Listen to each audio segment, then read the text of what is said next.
Very good afternoon, everybody, from Te Kuiti in the southern Waikato region, the King Country of New Zealand. And we welcome you wherever you're watching this around the world, this live stream through onenewsnow.co.nz. And we're looking now at assembled crowd, and there is one of Sir Colin Meads' teammates, famous Wellington resident these days, a dentist there, Earl Curtin. Played alongside Sir Colin on many tours, 63, 64 to Britain, and then 67 to Britain, 1970 to South Africa. So this large crowd gathered here already inside the Les Monroe Centre. We have a crowd of probably 400 or 500 people, and we can look now at some other distinguished rugby personalities. Joe Stanley there on the left, and Sir John Kirwan on the right, and Josh Kronfeld having his picture taken there too. Kronfeld and Kirwan playing in All Black teams that were managed by Sir Colin Meads in the 1990s. So it's a gathering of some famous rugby personalities here to farewell the most famous rugby personality of them all, Sir Colin Earl Meads. Born in Cambridge in the Waikato, and came to this town of Te Kuiti as a 7-year-old. Another rugby knight, Sir Michael Jones, down from Auckland to farewell this great man of rugby.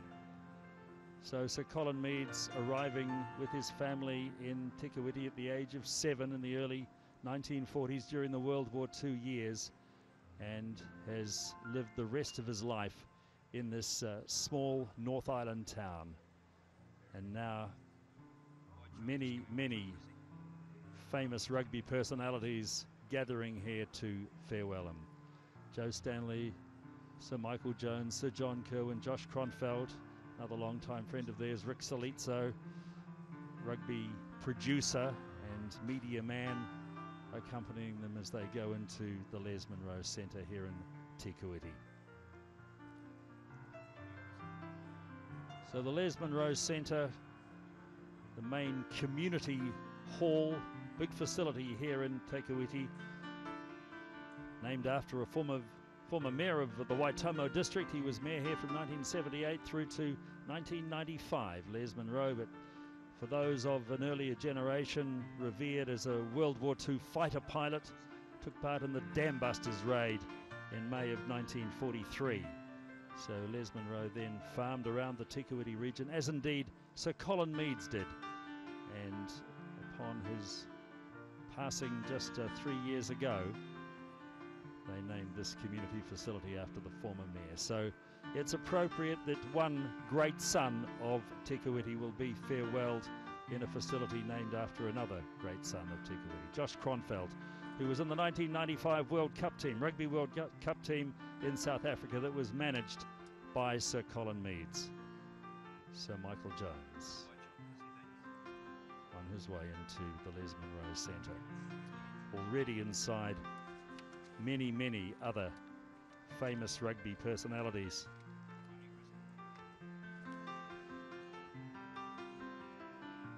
In fact, it's a veritable who's who of rugby, representing the 2017 All Blacks. Grant Fox and Ian Foster, selector and assistant coach. Steve Chew, the chief executive of New Zealand Rugby, is here, as is Maurice Trapp, the president of New Zealand Rugby, former Auckland coach and former Auckland player. And there's another former All Black coach, Sir Graham Henry, standing up to welcome, and Rob Fisher, another former chairman of New Zealand Rugby, and the Mad Butcher, Sir Peter Leach, there with the glasses on the right.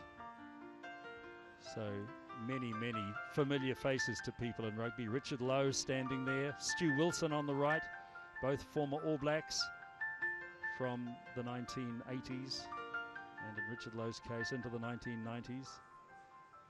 Sir John Kirwan,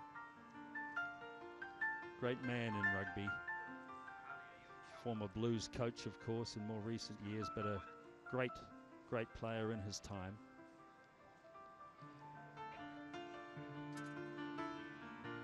So we're awaiting now the arrival of the hearse carrying the body of Sir Colin to the Les Munro Centre. It's due in around about 5 minutes or so from now. The hearse apparently due to leave the Meads family home here in Te Kuiti to come into the Les Munro Centre, and due here in a few minutes or so from now. Another shot of Sir Michael Jones. We have the Prime Minister, Bill English, here today, and a former Prime Minister, Jim Bolger, here as well, along with his wife Joan. Jim Bolger, a man of the King Country, Member of Parliament for the King Country, and a very enthusiastic rugby player in his time. In fact, we saw Bill English and Jim Bolger talking to each other a short time ago. The thing that occurred to me was that they were both props in their playing days, both reaching senior club level in their younger days. So outside, across the street from the Les Munro Centre, we have this large crowd gathered. There's a marquee set up there for the overflow. The Les Munro Centre with a capacity of around about 600 or 700, obviously not able to accommodate everybody who wants to come to this farewell today, to say goodbye to this great rugby legend. Even though there are many, many well-known rugby personalities here today, essentially this is a community farewell.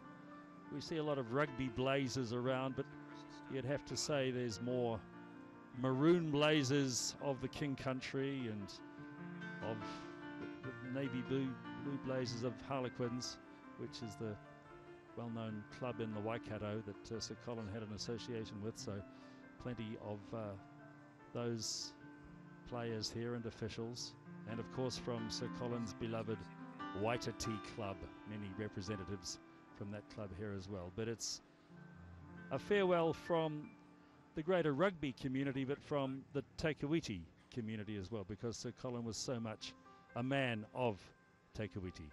Richard Lowe, like Sir Colin Meads in his playing day, revered as a bit of a hard man in the All Blacks forward pack.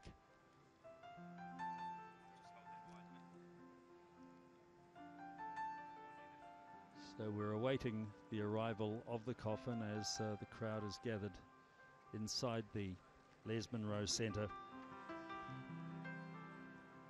amongst some other former All Blacks spotted here in the last half hour or so. Tane Norton, whose debut series was in 1971 when Sir Colin had his only series as the All Black captain. After 14 years in the All Blacks, finally in his 15th, he became the captain for that series they lost against the Lions of 71. Matt Cooper is here, down from Hamilton. Gary Wetton, another former All Black captain, and a lock, is here as well.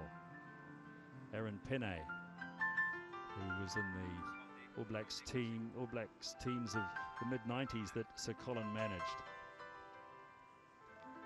So the pianist playing while we await the arrival of the coffin. And there it is, of course, the revered number 5 jersey. The jersey that Sir Colin wore with so much distinction for so much of his All Black career. Of course, he didn't start on the number 5 jersey. His first test 60 years ago in 1957, he was playing as a loose forward, and at times played as a loose forward through until the mid-1960s, till a rather infamous test against Australia in 1964 when he played at number 8 and the All Blacks lost rather badly. After that, well, Sir Colin never played in the loose forward position again. He was into the heart of the middle row in the scrum, locking the All Black scrum for so many years, and so many times he was locking it in conjunction with his brother Stan, who's going to be one of the pallbearers here today.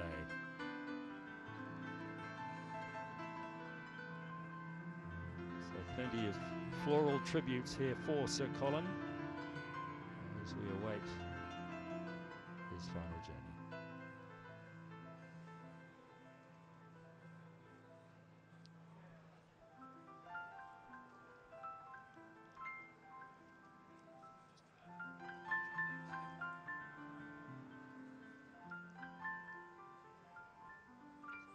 fantastic action shot behind the podium where the ceremony, which is due to start at 1 o'clock, will take place.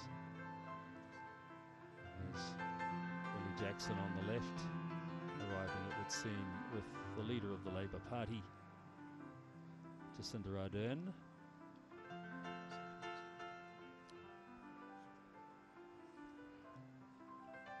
There's Ian Foster, former Waikato first 5'8", and now the All Blacks assistant coach inside the Les Munro Centre.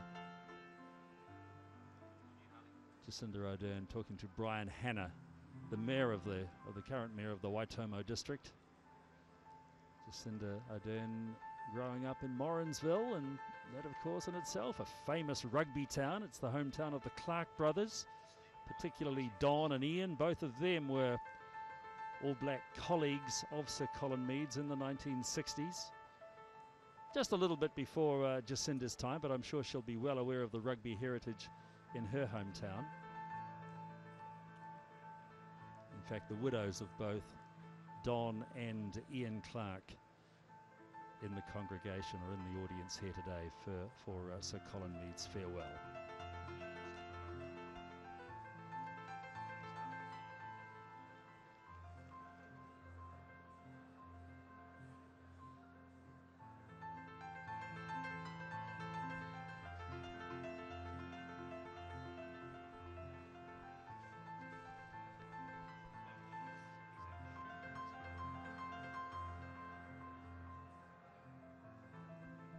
So it's getting to the stage where it's almost standing room only inside the Les Munro Centre. The ceremony due to get underway in about 16 or 17 minutes or so from now.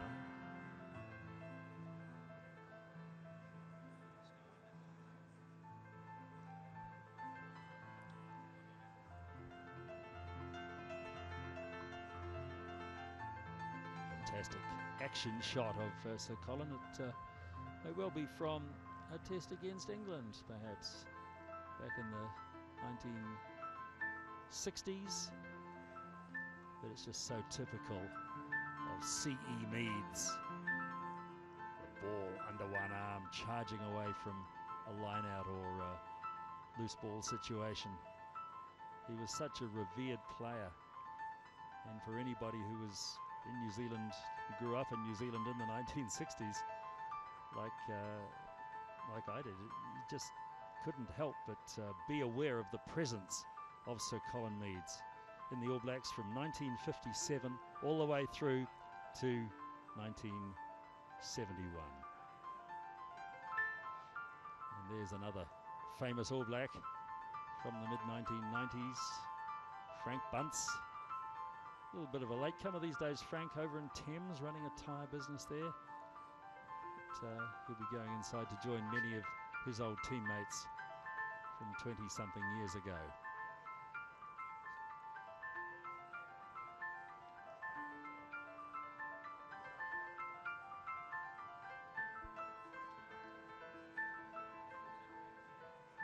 And if we look inside, we can see from the back, in the middle of the picture there, the broad shoulders and the blue blazer of Graham Thorne.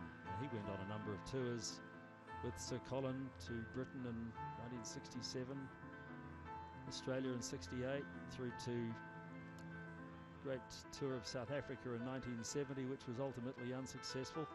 Graham Thorne.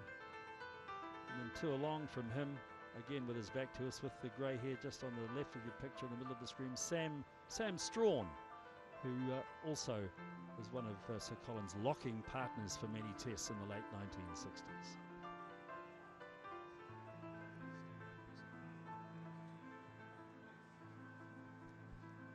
Abercrombie, long-time representative of a sponsor with the All Blacks team, but was a very, very useful player himself, who came so close to All Black selection.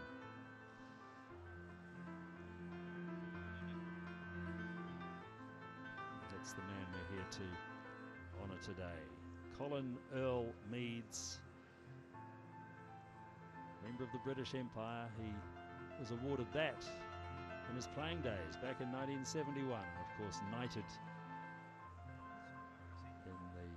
21st century after the turn of the millennium. Officially became Sir Colin in 2009. There's another All Black lock of years gone by, Robin Brooke. So good to see plenty of representatives from the middle row, so to speak, in the All Black scrum over the years here today. I mentioned Sam Strawn. There's Robin Brooke. Gary Wetton is here.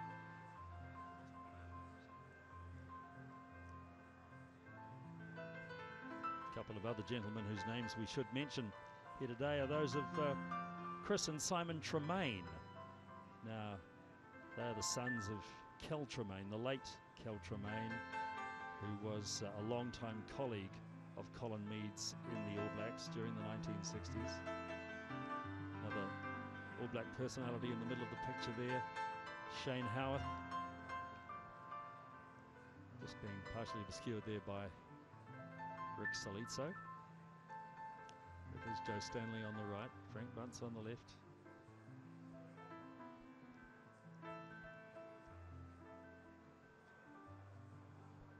But yes, we're still awaiting the arrival of the hearse and the coffin of Sir Colin.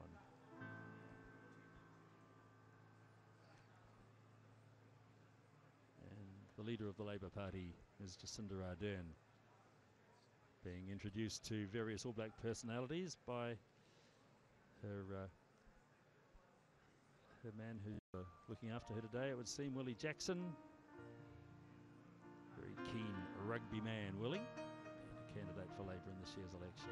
Meeting Richard Lowe.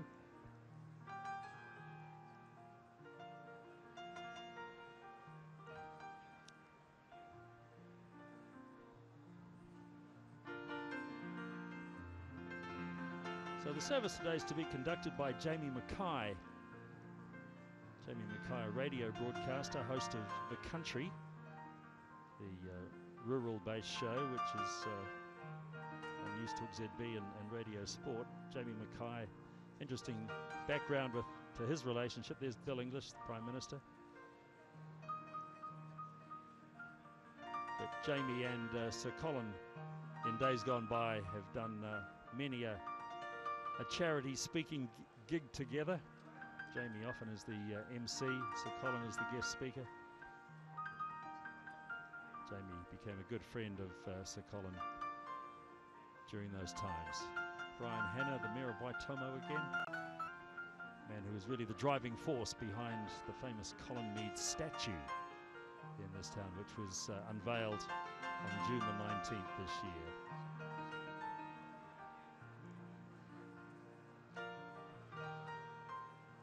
So Sir Colin Meads, the most famous son of Te Kuiti, being farewelled today. Fraser Coleman, Minister of, as you were, Jonathan Coleman. Fraser Coleman's a politician from years gone by. Jonathan Coleman on the right, the Minister of Health. Is he the current Minister of Sport? At least a former Minister of Sport anyway. And Steve Chu, the New Zealand Rugby Union Chief Executive, on the left.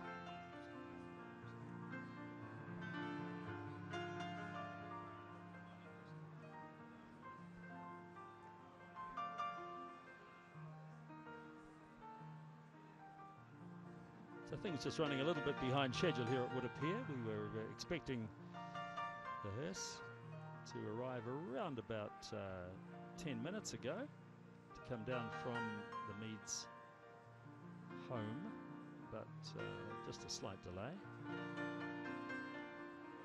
But it's not as if anybody's in too much of a rush to get anywhere today to farewell this great man. There's Jamie Mackay on the left up the front there, and he's in the position to be able to go up to the lectern and start the service.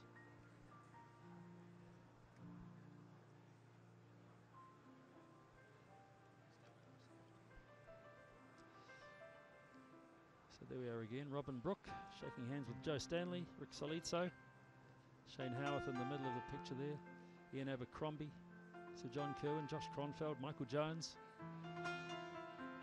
Lots of very, very famous All Blacks. These guys here essentially here to farewell Sir Colin. Bernie McCahill on the left as well, from the 1987 World Cup team. that many of the likes of Shane Howarth and Michael Jones, Josh Cronfeld, remembering Sir Colin as their All Black manager, as he was for a couple of years in 1994 and 1995.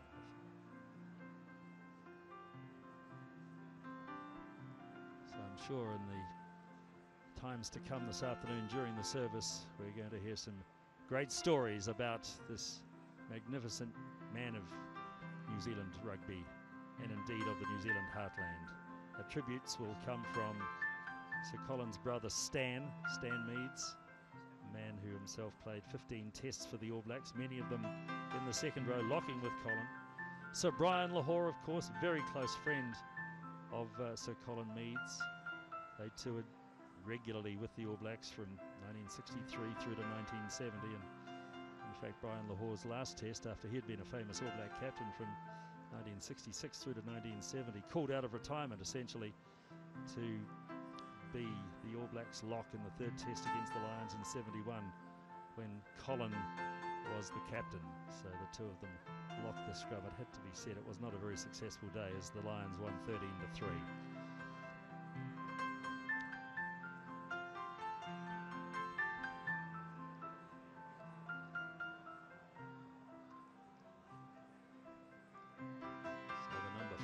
Jersey, the number that Sir Colin made so famous. But remember, he started his All Black career, his first test match, he played as a loose forward. The locks that day in that test against Australia were Stan Hill and Nev McEwen, both of whom still with us, we're delighted to say, and if they're joining us today, we wish you both the best.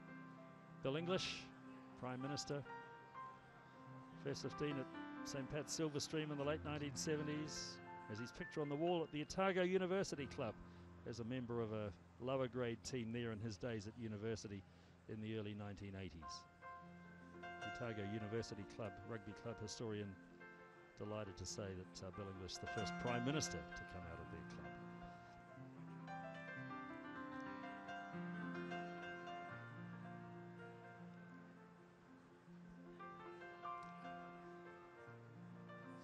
Still awaiting the arrival of the hearse. But big crowd here. Te Kuiti has a population of just over 4,000, and it had been suggested that perhaps everybody in town would be here today, plus an awful lot of out-of-town visitors. Well, it's certainly one of the biggest occasions this town has for some time, really, I suppose, since the unveiling of the statue of Sir Colin back in June this year during the Lions tour, when Sir Colin did make his way to the ceremony, even though at that time, of course, he was quite unwell.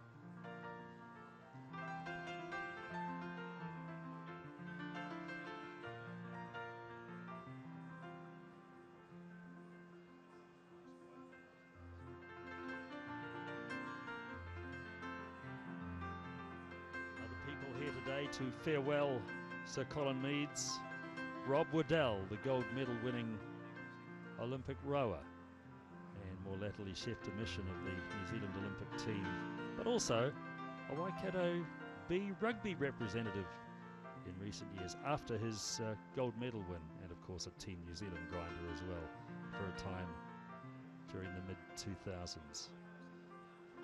A couple of visitors from Canterbury, both former All Blacks, Billy Bush and Jock Ross here. Richie Guy, who played his test series in 1971 in the same pack as Sir Colin.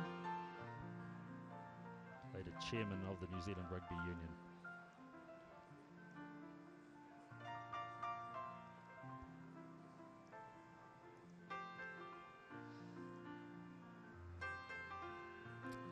Yes, things appear to be running just a little bit behind schedule.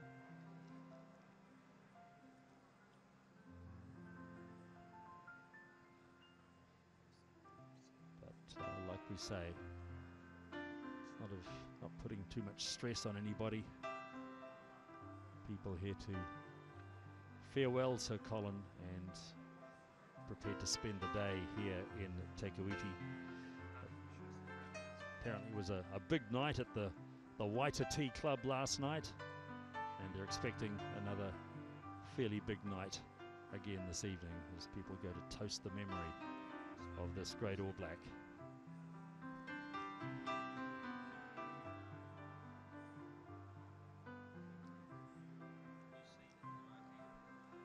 So during the service this afternoon, we're going to hear tributes from Stan Meads and Sir Brian Lahore. John Sturgeon, who was a manager of the All Blacks in the years just before Colin Meads took that role, but they would have been colleagues together on the council of the New Zealand Rugby Union.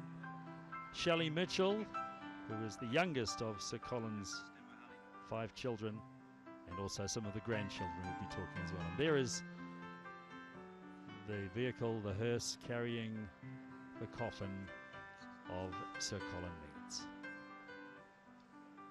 The journey from the Meads family home here in Te Kuiti. Sold the farm, which was just a little bit out of town, around about 10 years ago. You know, for a while, Sir Colin and Lady Verna tried to go off and live the retired life over in the Papamoa, Mount Maunganui area. But the call of family, the call of Te Kuiti, brought them back here a few years ago. So Sir Colin, who's lived here from the age of 7, spends his final days here and will make his final journey here in this town. And look at the number plate there on the hearse. Pine Tea, short for Pine Tree, which was the world famous nickname that this great rugby player was given by one of his All Black teammates in the late 1950s, Roger Boone from Taranaki.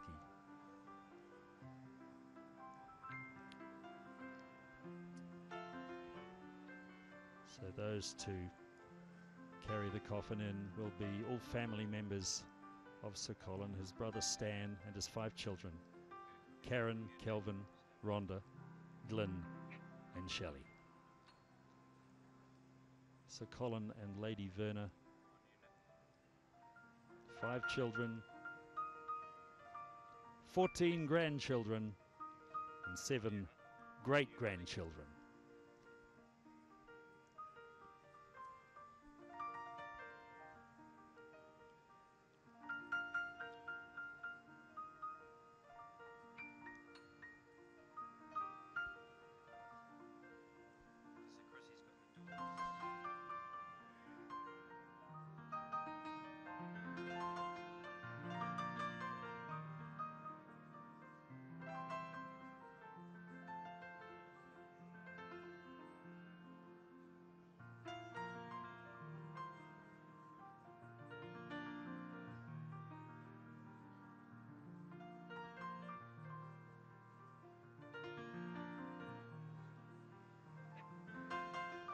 So now the pallbearers, the Meads family. It looks like Glyn Meads there in the maroon blazer of the King Country Rugby Union. His other brother Kelvin. And then Karen and Rhonda along with their uncle Stan set down to be the other pallbearers.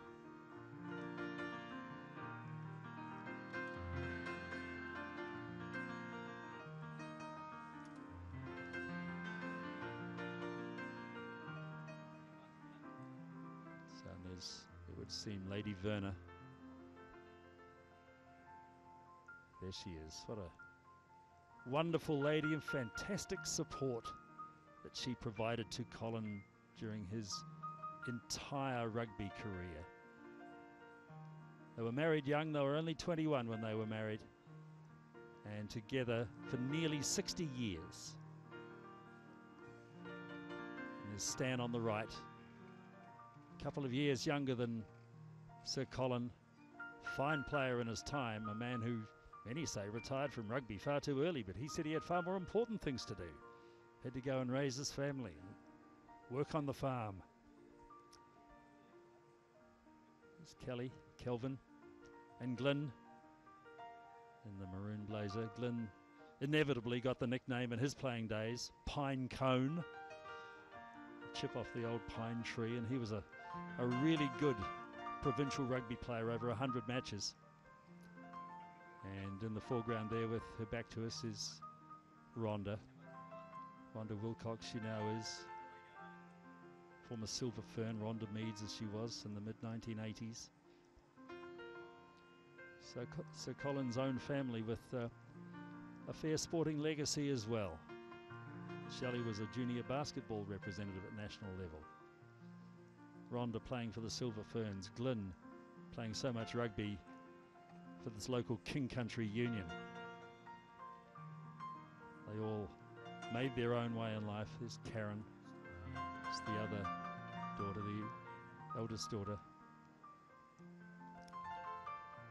So there we have the 5 Meads children: Kelvin, Karen, Shelley, Glyn with his back to us, and Rhonda on the left.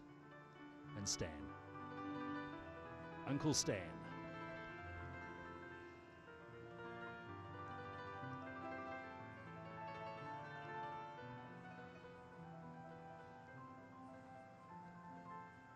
So the coffin to be taken from the hearse with the special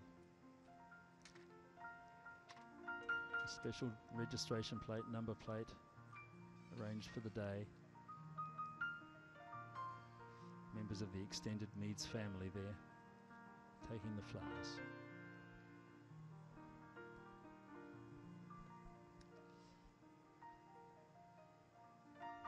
Family was such an important part of Sir Colin's life.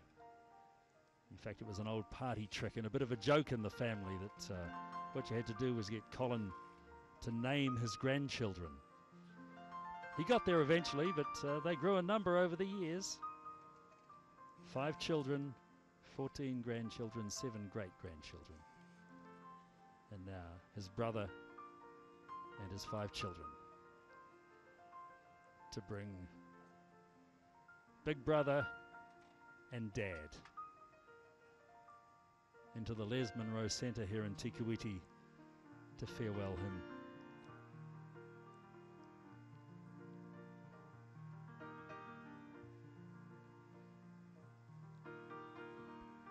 People have come from all over New Zealand to say goodbye, and I'm sure the Meads family are well aware of the impact that their father and Stan's brother has had on the New Zealand community, and Lady Verna there being assisted in by other members of the family.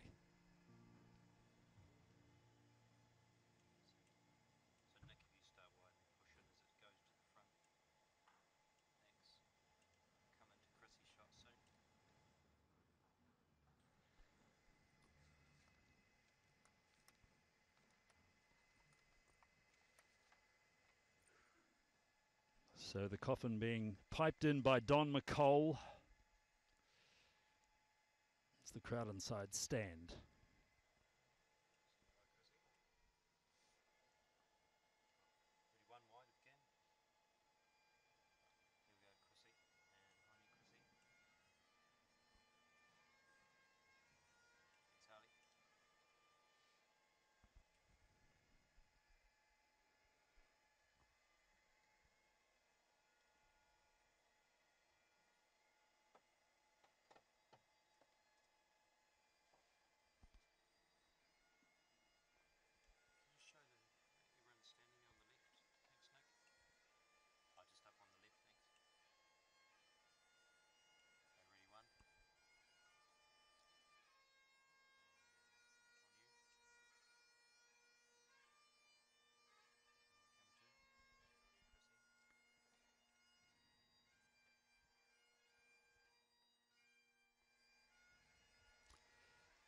Stan Meads and Sir Colin's eldest daughter, Karen Stockman, bringing it in. Rhonda Wilcox in the foreground, Shelley Mitchell on the other side, and then the 2 sons, Kelvin on the foreground and Glyn in the maroon blazer.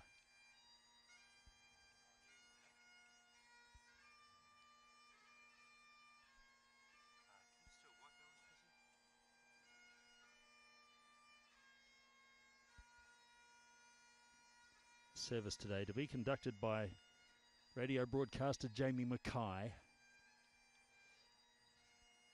regular colleague of Sir Colin on the after-dinner speaking circuit, a man who got to know Colin really well over the years, often in the company, funnily enough, of Dick Taylor, Commonwealth Games athletics gold medalist.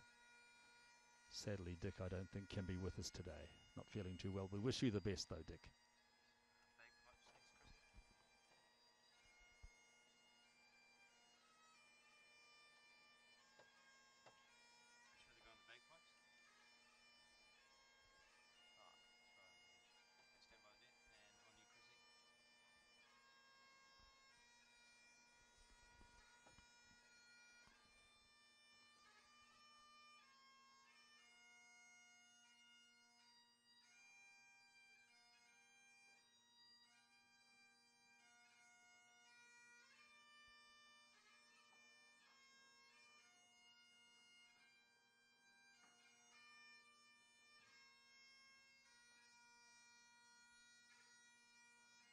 Just across the road from the Les Munro Centre, this is what you might call the overflow facility. A marquee's been erected in there, and another few hundred seats there for people to watch the service. So not necessarily those closely connected to Colin, but so many in this town just want to pay tribute to Te Kuiti's most famous and most revered son. So the town effectively shutting down today for this service.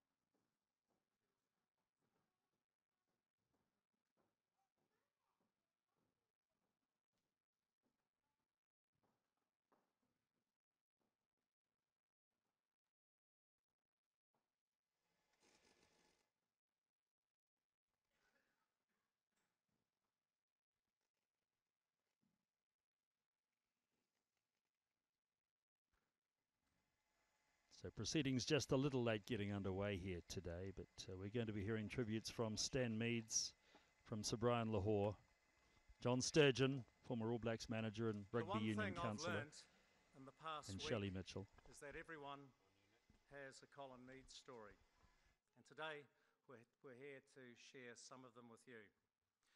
Good afternoon and welcome to this service, and most importantly, celebration of the life of Sir Colin Earl Meads, who passed away on Sunday, August the 20th, 2017 at the age of 81 after a brave battle with pancreatic cancer.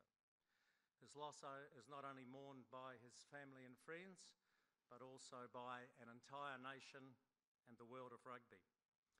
I would just like to acknowledge his wife and lifelong partner, Lady Verna Meads, his loving children, Karen, Calvin, although apparently only his mother calls him Calvin when he's in trouble. Kelly will go with, Rhonda, Glyn and Shelley. There's 14 grandchildren, 12 of whom are here today. And also I'd like to acknowledge Colin's brother Stan and his sister Joan and their families. We also have any number of special guests who have made their way to Te Kuiti today. It's a glorious day for train spotters, especially if you love rugby. I would like to acknowledge the Prime Minister, Bill English, the Leader of the Opposition, Jacinda Ardern. I note that you're both sitting on the right-hand side of the hall, but you're both to the left of me. Politics is so confusing these days, isn't it? I would also like to acknowledge former Prime Minister Jim Bolger. I would like to acknowledge Barbara Kuriga, the local MP here, and Jonathan Coleman, who is of course the Minister for Sport. No talk of politicians in this area would be complete without mentioning the local Mayor Brian Hanna, who's done a sterling job, and those of you who were here for the unveiling of the Colin Meads statue will remember what a leading light he was in that. So well done for all your work, Brian. I'd also like to acknowledge Maurice Trapp, who is the NZRU President, and his offsider Tony Shaw.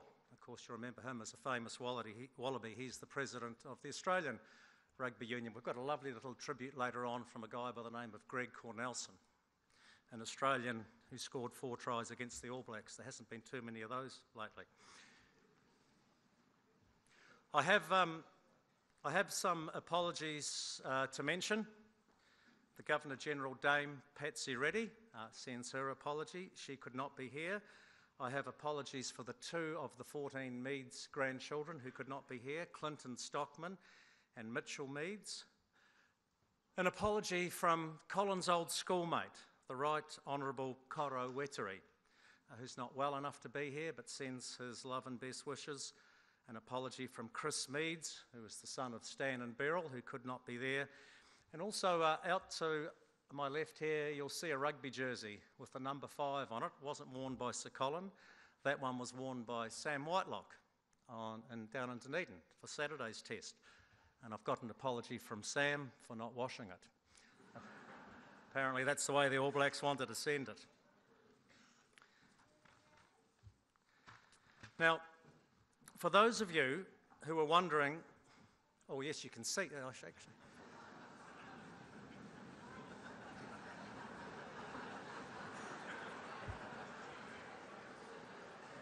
I wondered how long it would take me to make a mistake. There's about 4 minutes. I'll tell you what, it'd be a long service, so you've got to stand through this. I know a lot of people are standing outside. We are going to make this a celebration of a life well lived, and we're going to have some fun, and we're going to share some stories. My name, by the way, is Jamie Mackay. It's an honour and a privilege to be your MC for today's celebration of the life of a man larger than life, a man who until last Sunday was the most iconic living New Zealander.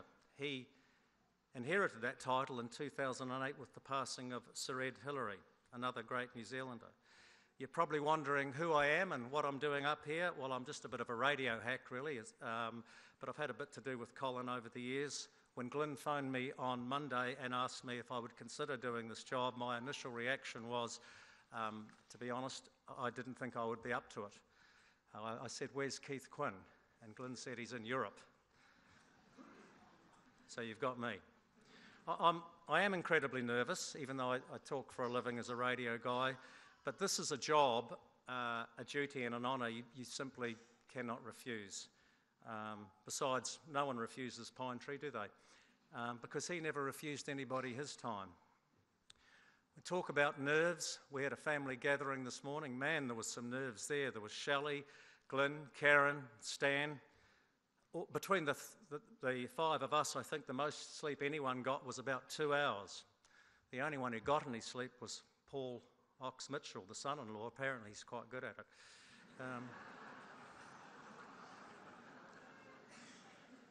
So well done for holding the family together, Paul. And then we got to nerves, and I thought of a young Colin Meads who made his All Black debut in Australia at the age of 20, just before his 21st birthday, in fact, way back in 1957. So that's like 60 years ago. 133 games and 55 tests later, he hung up those boots. But he must have been incredibly nervous as well before his first game. I know that every All Black obviously is. In fact, those of you during the past week may have seen a lovely old rerun of This Is Your Life from 1988, where Colin talked of not wanting to even warm up before that first game for the All Blacks for fear of injuring himself and not getting onto the paddock.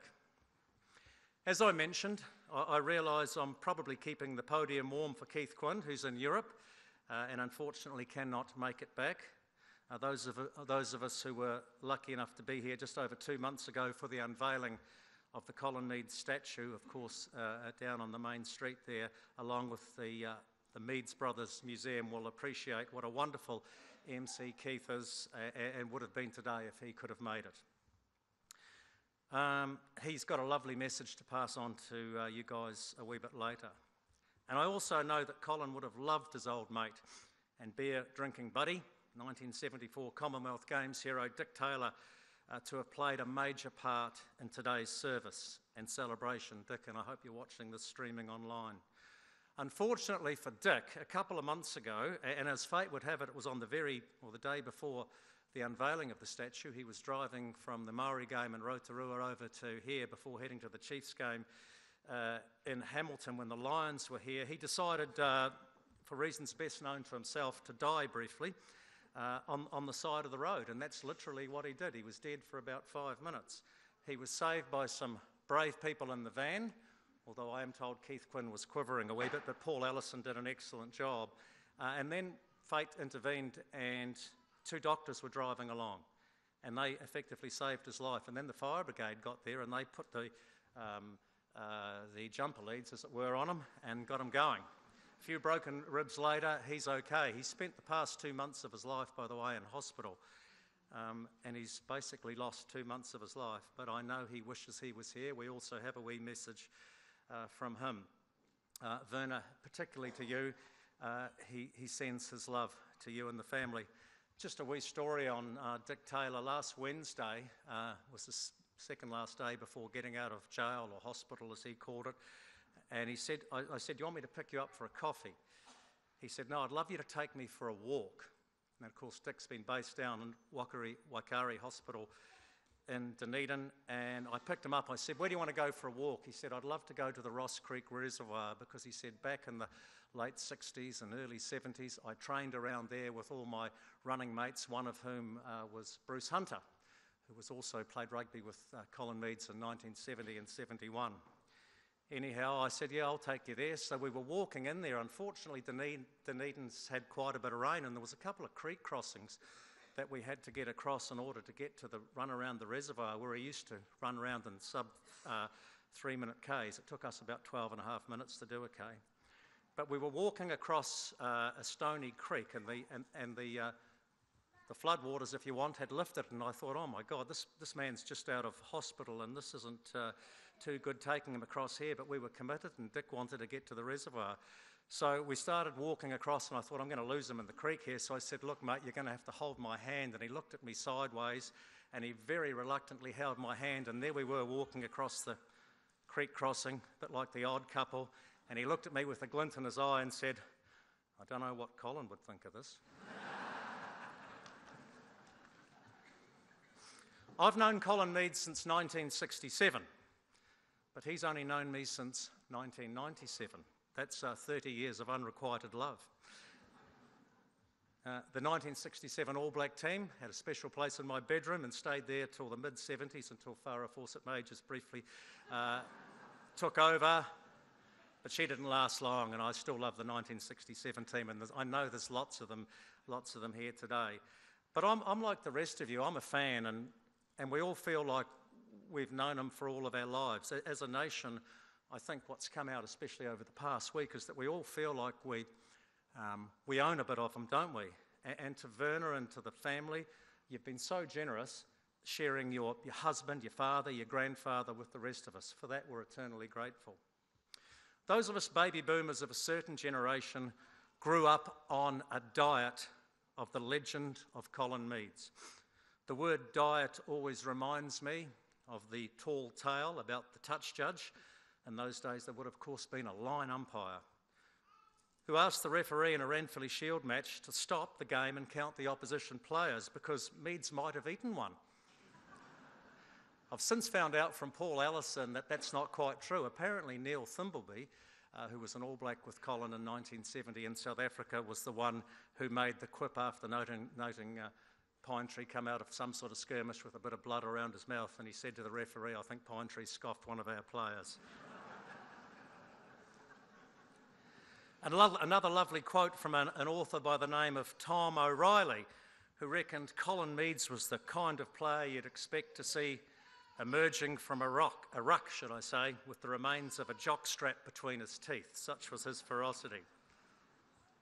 As a 7-year-old in 1967, yeah, that's 50 years ago, I can vividly remember my first test match.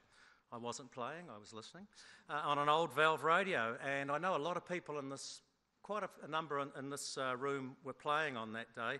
The All Blacks played Australia at Athletic Park. It was part of the 75th Jubilee celebrations.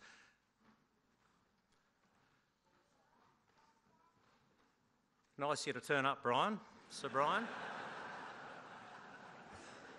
You don't realise the lengths this guy has gone to. He's driven around the North Island to get here today. More about that a wee bit later. Well, Brian, of course, was captaining the side at Athletic Park in 1967. They thrashed the Aussies 29-9, and back in those days it was on 3-point tries, so that was quite a hiding. That was coincidentally the same score as the first Rugby World Cup final exactly 20 years later.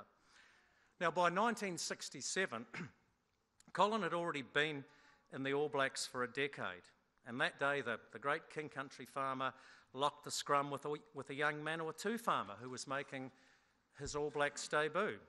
Almost 50 years to the day, in fact I reckon it's 50 years and 9 days later, Sam Strawn, and I know you're out there somewhere, Sam, has come back to farewell his boyhood hero and his old rugby mate.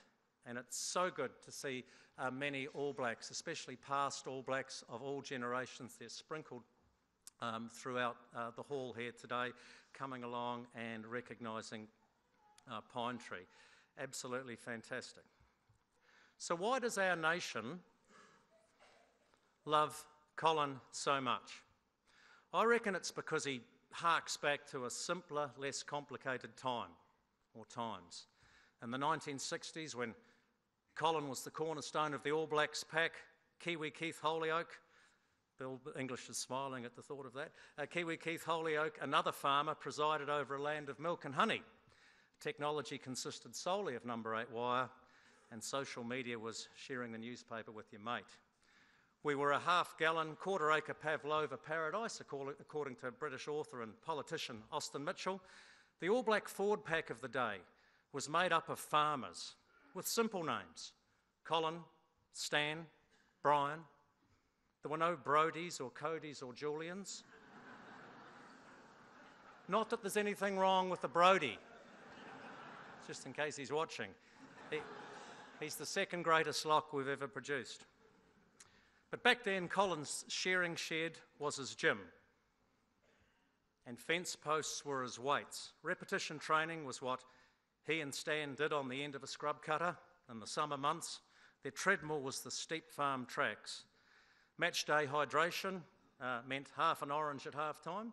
There were no ice baths, just cold beers. So how would you describe Colin Meads briefly?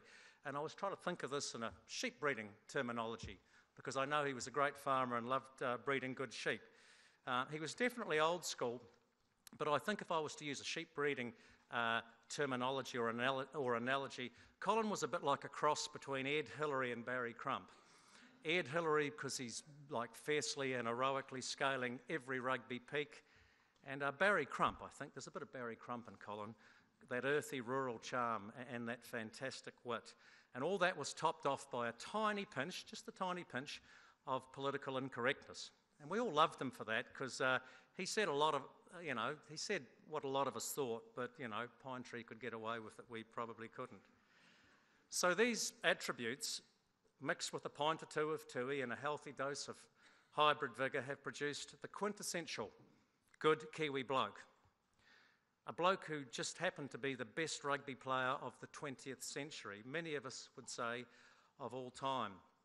Pine Tree definitely mellowed with age, but rugby was always his currency, it was his calling card. Some even argue he achieved, and this is hard to believe, but it's an argument worth throwing out there, some even argue he achieved more off the paddock than on it, with his tireless efforts for charity.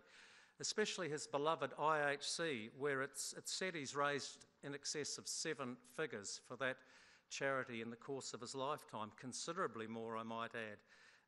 Also tireless efforts for the community and the New Zealand Rugby Foundation, and we'll mention that one a wee bit later on, over a period of 60 years since he started playing rugby.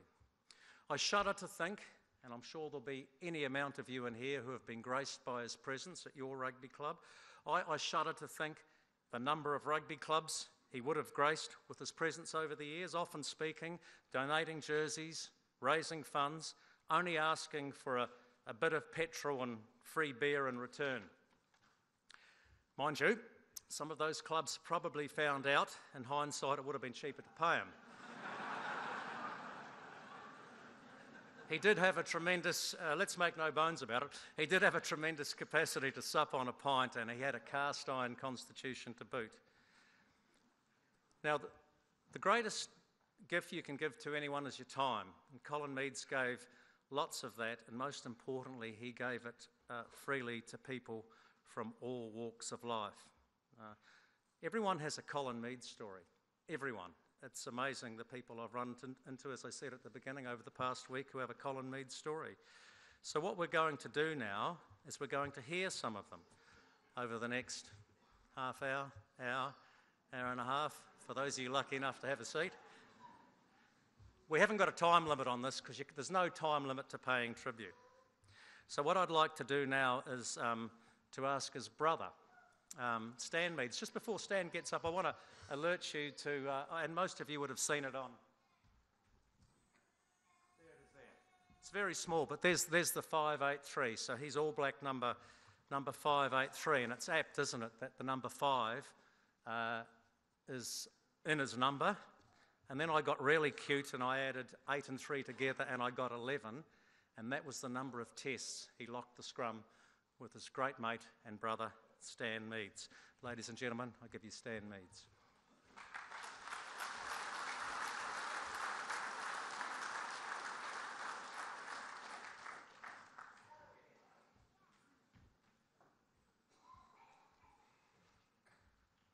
Phew. I hope you can hear me out there, can you? Yeah, okay. Jamie said he was nervous and probably most nervous around. Well, I've got news for him. I've got some notes somewhere. We'll get to them. And I've got some glasses somewhere. Okay. Firstly, I've got to say this is just tremendous. The amount of people that have shown their respect and come along here today. And 2 days, I think it was 2 days ago, we were at the marae, and that was something unbelievable with the Te Kanawa family and the Maniapoto people. It was something special. But this today is amazing, and I can just imagine Pine Tree saying, "What the hell's all the fuss about?" But anyway, they asked me to speak of growing up with Pine Tree, and I've just got to say that to understand Pine Tree, you've got to know that every fibre in his body was competitive, whether it was when we were kids, whether it was having a game of marbles, we'd be walking across the paddock and somebody would say, "We'll race you to that post over there," and it'd be all on. And I didn't win too many, I tell you, but he was competitive right from day one till the day he died. He was always wanting to. He didn't believe in coming second. That wasn't part of Pine Tree's makeup.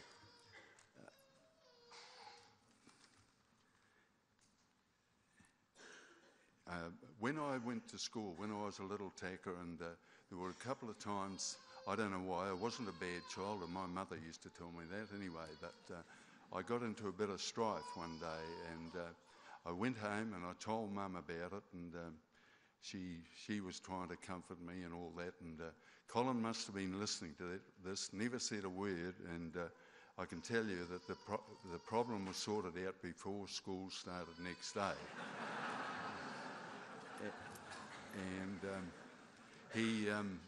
And there was another occasion, as I say, I wasn't a bad child, I wasn't a naughty child, but I got into a bit of a strife again, and that was sorted out in the playground, and didn't have to go home to tell Mum anything about that. Pine Tree was an active person. He wasn't one to read books or anything like that, and I know he wouldn't mind me saying that, but he wanted to do things. He was a do person, and he did say later on in life, perhaps I should have read some more books or something, but that was Colin. He was just wanted to be up and out, and I can remember when he was at high school and docking time came up, and he used to say to Mum and Dad, "I'll help you," and of course this is school time, but he used to get his way a few times. You know, the big tough Colin Earl Meads, he couldn't stand the sight of his own blood, and Jane will tell the story that one day he had a nugget tin, and you know what nugget tins are, they're sharp. He cut his finger, and they were doing something, and they looked around for where Colin was. He was flat on his back behind him. He'd fainted. And that went on for quite a while till he got to about 15 or 16. I think he thought, well, if I play rugby and I faint when I see blood, I'm not going to get picked for much. So he got his act together, you could say. There will be people here who will remember in Tikawiti was a scarlet fever epidemic went round. I don't know what the year was, but Colin got it and was admitted to Waikato Hospital. And I remember Mum and Dad went to pick him up after his week or whatever it was in quarantine, and they found him sitting in a window with quite a draft. And they got him home, and within 2 or 3 days, he had rheumatic fever. And as you know, and there's people here that could give you more knowledge on that than I've got, but you can suffer permanent heart damage, and the doctors kept him in bed. Instead of a month, they kept him in bed possibly 2 months. And every time the doctor used to come to see him, he'd ask, "Can I get up?" And the doctor would say no. And as the doctor went out the door, there would be a pillow hit the door behind him. But as I say, Colin wasn't a reading person, but Mum and Dad used to think, what the hell are we going to do with him? So Mum taught him to knit. And the great pine tree used to do some knitting. So he knitted himself a scarf, he knitted himself a balaclava, and he was starting on the jersey, but by that time he was getting up, so the knitting went by the by. But, pine tree knitting, it's a bit hard to believe. But it's a rugby occasion, pine tree was good, but I'm going to talk about cricket for a minute. And Alan Boss, is Alan here? Give us a wave if you're here, Alan. He'll be here some. Oh, there he is. Good on you. Alan is a relation of ours, and one day he used to come and stay with us during school holiday time. Alan, incidentally, is the father of that great Tokoroa sporting family, Isaac and some of the others, and all of them are good at sport. But Alan used to come over. He was about 12 or 13. I would have been 19, 20, Colin 22, and we used to play cricket. And no pads, no protection of vital parts, no helmets, and Colin being tall and tough, long arm and strong shoulders, he used to fire up these thunderbolts, and boy, you were in trouble facing it. I know Alan and I used to look at one and say, "Oh, you can bat." But, anyway, one day, the cricket jargon, Pine Tree sent up one to me, full toss on leg stump, and I got everything out of the road, swung my bat at it. For some reason, I connected and went for miles. At Eden Park, it would have been a 6-10 times over, probably. But Pine Tree was snorting. He was just about, like a bull pouring on the ground. So I thought, God, here we go. We had a cream can for the wicket, and I played it up big. I doffed my hat to the crowd and all that sort of thing. And I could see he's fizzing. So anyway, to cut a long story short, I lasted 2 balls later, the cream can got another dent in it. So. I'm just talking about farming, and everything, this is after I left school and Colin was a bit older. Everything was a competition, whether it was shearing a sheep, digging a post hole, cutting scrub. The bugger would look at me and say, "Righto, mate, let's go." And I well remember we were crutching probably a mob of about 1,000 ewes or something, and I don't know whether we'd had a tiff or what it was, but he looked at me and I looked at him, and I knew it was full on, and so we were going for trying to head one another off, and we did about an hour or something like that, and suddenly the old man, Swerve, whatever we called him, he suddenly cried halt, because he said he was trying to pen up, keep the wool out of the road. And we were working hard, but he was working twice as hard, and he said, "Enough's enough, calm down." So, and I must say about our shearing skills, we weren't David Fagan or Jack Fagan or anyone like that, so we went in that category, I'd say. as I say, whether it was digging holes, doing this, you were always having a go, and it was good, and certainly helped me, develop a stronger physique, I suppose. At that stage, we bought a block of land, which you would describe as marginal, very marginal. And we went to State Advances to get some money to develop it, and the guy called Ken Waters was State Advances, and he said to Dad, now, we're working out fertiliser, grass seed and all that, and fencing. And this Ken Waters said to Dad, now, how are you going to clear that scrub? And Dad didn't say anything, but he just looked at Colin and I and said, there it is, that's what's going to clear it. So, today you'd get a helicopter in, spray it and burn it and all that sort of thing, but those things didn't happen. Well, it didn't happen on the Meads farm anyway. There's lots of stories about Colin carrying posts, and some of them are, let's face it, a bit over the top, but I well remember we were doing a boundary with one of our neighbours, Merv Crocker, and we had this very steep gully up there. We could get all the fencing material so far, but no further, and we had to get quite a big strainer up the other end, and Merv and I, Colin, Merv and I were there, and Merv and I looked at one another, and we were sort of backpedaling and fortunately for us, Colin got this strainer, picked it up, and away he went. Now, I tell you, it was hard, rugged country to walk through, and Pine Tree didn't hesitate, and Merv and I sort of staggered along with just an ordinary post on our back. But, Colin, when he was farming, and some of you would have seen it on TV recently, where he was running up the track with his dogs. And old Pine Tree he loved dogs, he had good dogs, and you can see by that clip which is on TV, he was running, his dogs loved him, and he had a couple of good ones. And one was called Heck, and Heck was a beauty. He was one of those 1 in 100 dogs, I suppose, and the story goes, and it's probably pretty right, Heck used to tell Pine Tree what to do. He was that sort of dog. He had another one. Jamie was talking about political correctness. Now this was a very dark black dog, and because of political correctness, I won't mention his name.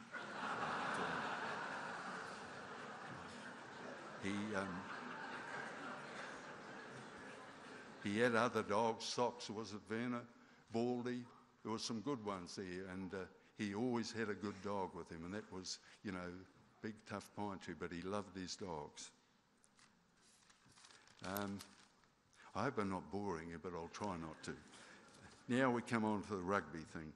Colin first got into rugby, roller mills, in about 1947, I think, was selected and was all set to go and got the flu and, bad something, and so he couldn't go. That was to be at Thames Valley. So that was 47. Next year, his last year in primary school, and he got selected again, so he got into roller mills. After that, he represented King Country Juniors, King Country Seniors, and the All Blacks, North Island, New Zealand Colts, and all that sort of thing. So I think 47, 48 was the real beginning of his rugby career, and he came under the coaching of Ron Bryars, the late Ron Bryars, who was quite a magnificent coach who lived in Taumarunui.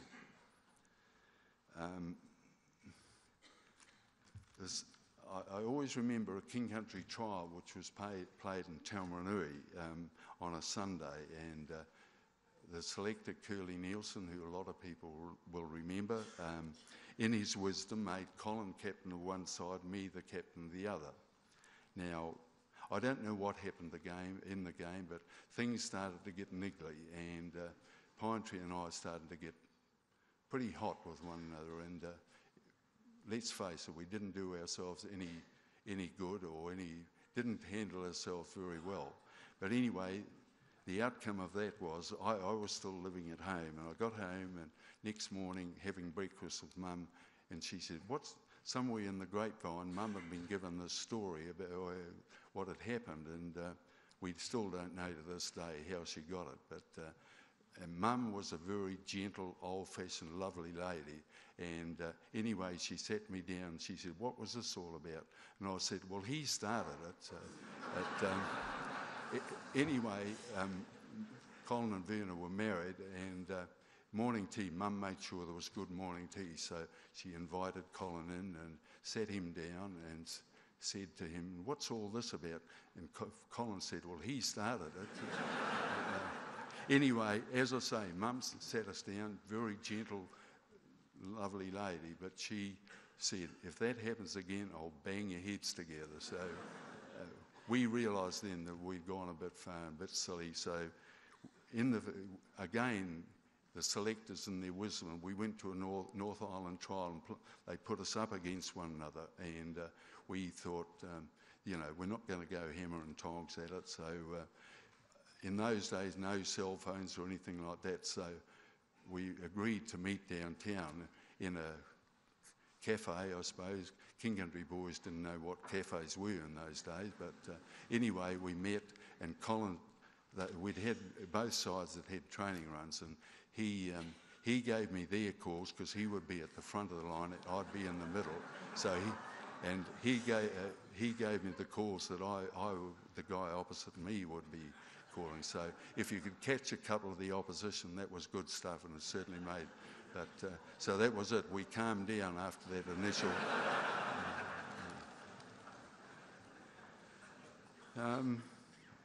There's many stories you can tell about Colin and playing rugby. I always remember we used to play Thames Valley. Sometimes you'd come back from a test on a Sunday. King Country would be playing Tuesday, Wednesday, Baby and Pyro. On this particular day, it was the middle of lambing season, and we were, shepherding sheep those days, and we had stray lambs there, and we were going around sheep, and we had to be in Tikawiti to leave at about 9:30. Anyway, we didn't have a show getting there, and by about 11 o'clock, Colin looked at me and said, "Look, we just can't go. We'll have to leave it." The old man, or Veer came home. He said, "What the hell are you fellas doing here?" He said, "Get going." So we left Mum and Dad to sort it out, and we got in the old Hillman Minx, and we had to be in Pyro. I'll tell you, Pine Tree Drove, and I'll tell you what, you were hanging on from woe to go, and Hayden Patton wouldn't have had anything on it. So, the first, it wasn't the first test, but I played for the All Blacks against Ireland in Dublin in 1963, and I was number 8. And anyway, that was the first time that Willie John McBride and Colin clashed, and I know it was the first or second line out, and I was down the back with Kel Tremaine, and there was things going on up the front, and next minute Pine Tree's flat on his back gasping for air, and then things were going on, getting pretty hot. So the next line out, I think Wilson Rinray and Ken Gray sorted out Willie John, and I said to Kel Tremaine, "What do we do here?" And he said, "Stay down this bloody end, mate."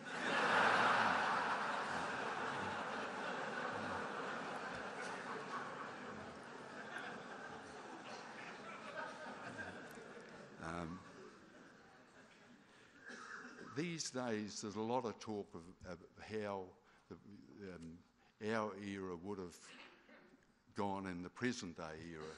Now, I don't quite buy into the theory that we wouldn't have been able to hack it, because I'm telling you, and I'm quite adamant in saying this, that Colin Meads would have been able to hack it, because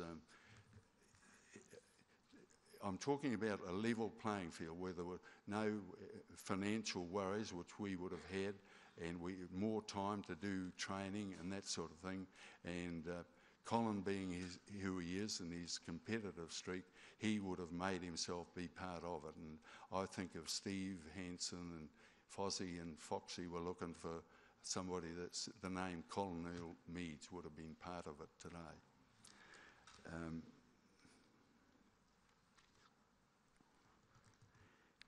The other, Wilson Winneray once said that give me a team of 14 Colin Meads, and he said, I'd take on anyone. And we all said, well, why 14? He said, well, I want to be the 15th to be part of it. And he was, and the story did come up, well, how the hell are you going to go at halfback? But Pinty would have given it a go, I know that. Colin was a man's man. No frills, sometimes rough and tough, but that was Colin. He did it his way. There were, you know, and I know the family wouldn't mind me saying this. There were times that he'd say things which weren't quite correct, but that was Colin. That was Pintree, and he was going to do it his way, and I don't think anybody expected him to change. He was as a brother, and Joan will back me up here, he was an obstinate, stubborn bugger. You could argue with him, you'd never win, and he was just could be an arc, but at the same time, he was a bloody good guy. Just recently, when he's been sick, you know, over the last 6 months or 12 months, I used to try and go up and see him in Vienna, and you know, once or twice a week, and he'd have a lot of the grandkids, even great grandkids around him. And I'll tell you what, in that rough exterior, there was he was as soft as butter, because he just loved his family and kids. It was something amazing to see.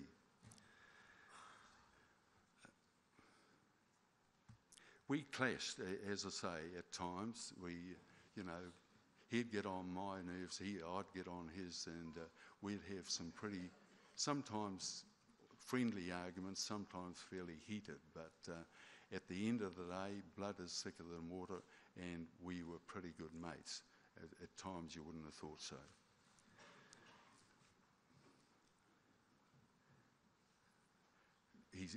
Colin retained his sense of humour right up into the finish, because I remember one day I went up to their place and I said the most stupid thing, how are you going? And which wasn't, you know, he wasn't very well, obviously. But he said, well, Snow, he said, I've got pancreatic cancer, I've got spots on my liver, I've got spots on my lung, I've got diabetes, but apart from that, I'm bloody good. So,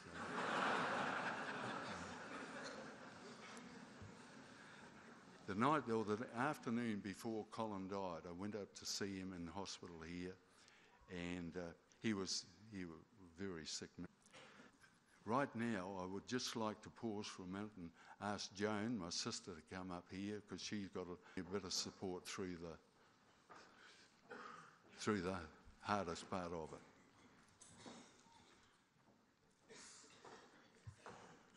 You right?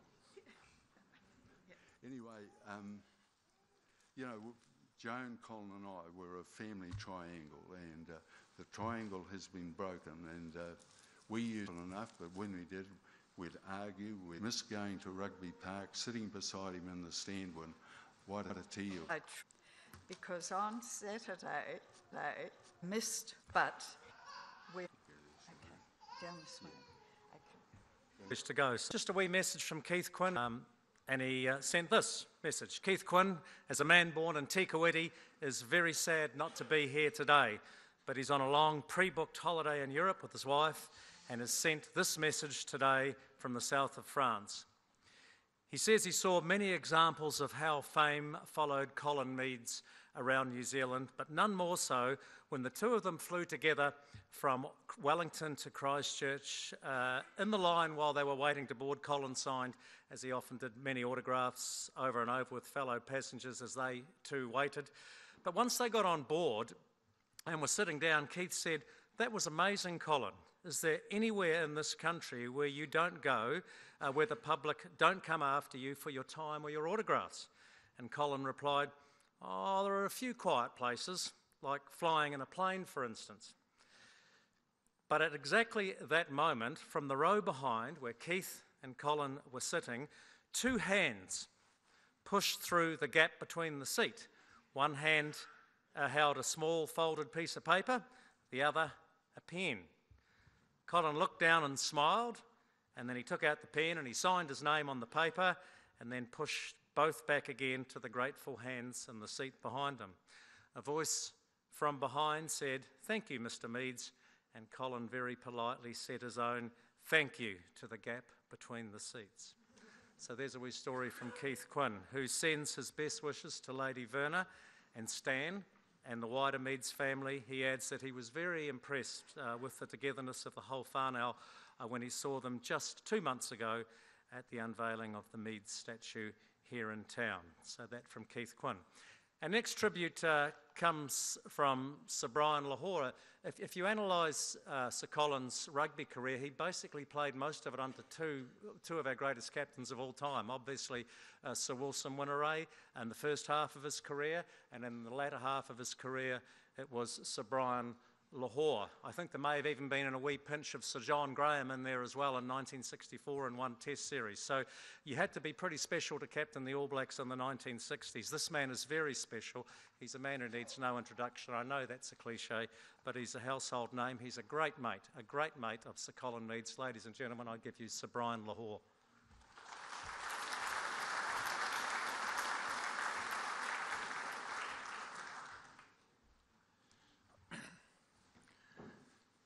Jamie, ladies and gentlemen, Verna and family,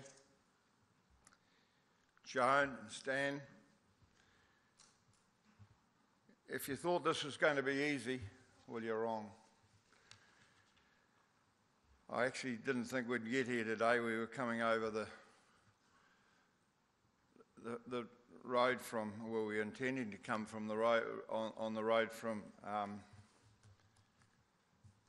Napier to Taupo, and it was closed.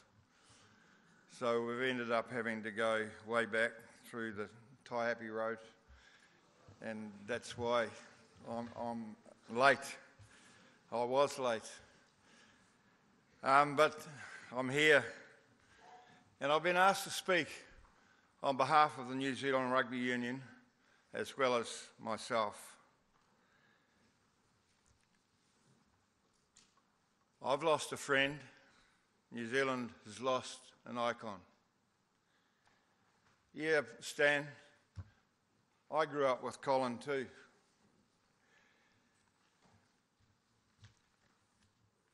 Nobody has done more for New Zealand rugby, of any time in my view, than Colin. He was a great player, and I mean a great player. Great can be chucked around rather easily. But he played for New Zealand from 1957 to 1971. He actually came back in 1973, and I partnered him in a World 15 against the All Blacks, in which we won at Athletic Park. And that was his final game and my final game. We got beaten in Auckland a week later, so they showed a little bit of grit in that week. But as Jamie said, he was the player of the century, and I don't think anyone would ever argue with that. He was a selector, and I selected with him for a couple of years. He was a manager, but he was more than a manager. He could tell the players what he thought as well as managing the team. Not many managers have that ability, but with his reputation as a player, it was rather easy. He then became a New Zealand councillor, and his contribution to New Zealand rugby in that area was immense. He had a great feel for the game, and he had an ability to put it across. He mightn't have used all the great big words that other people use. He's a country guy, but he could put it across, and he meant it. He was an established All Black when I went to my first trial in Palmerston North in 1961, and I'll never forget that particular occasion. Walking towards the team room, in my beautiful green blazer from Wairarapa, being ushered into the door and being met by Ian Clark, who later became a real friend of mine as well. And he said, I guess you are Brian Lahore. Well, I was the only guy with a green blazer. But when I got inside, all my heroes were there, and here were two guys in maroon blazers who were just as conspicuous, Colin and Stan Meads. So that was my first meeting with all these great players. Because of our background, I guess our country background, our farming background, we became friends. And then we became All Blacks together. As I said at his unveiling, he helped me so much in my career. No more than when I became captain, which was out of the blue for me and out of the blue for most New Zealanders. He didn't need to come and offer his support to me, but he did. And I just think of two words that summed him up and our friendship, I'd have to say, was trust and respect. We trusted each other and we respected each other as players, and that's gone through our life. I could trust him in any game that we played together. We could all trust him to win the battle. Nobody ever beat Pine Tree over 80 minutes. They might have beaten him for 50, 55, but over 80 minutes, Pine Tree always won the battle. There's no prizes for second as far as he's concerned. What makes him a great player?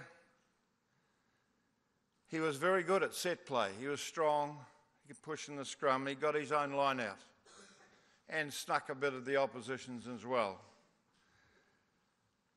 But his great forte, in my view, was his ability to run with the ball, his ability to play with the ball.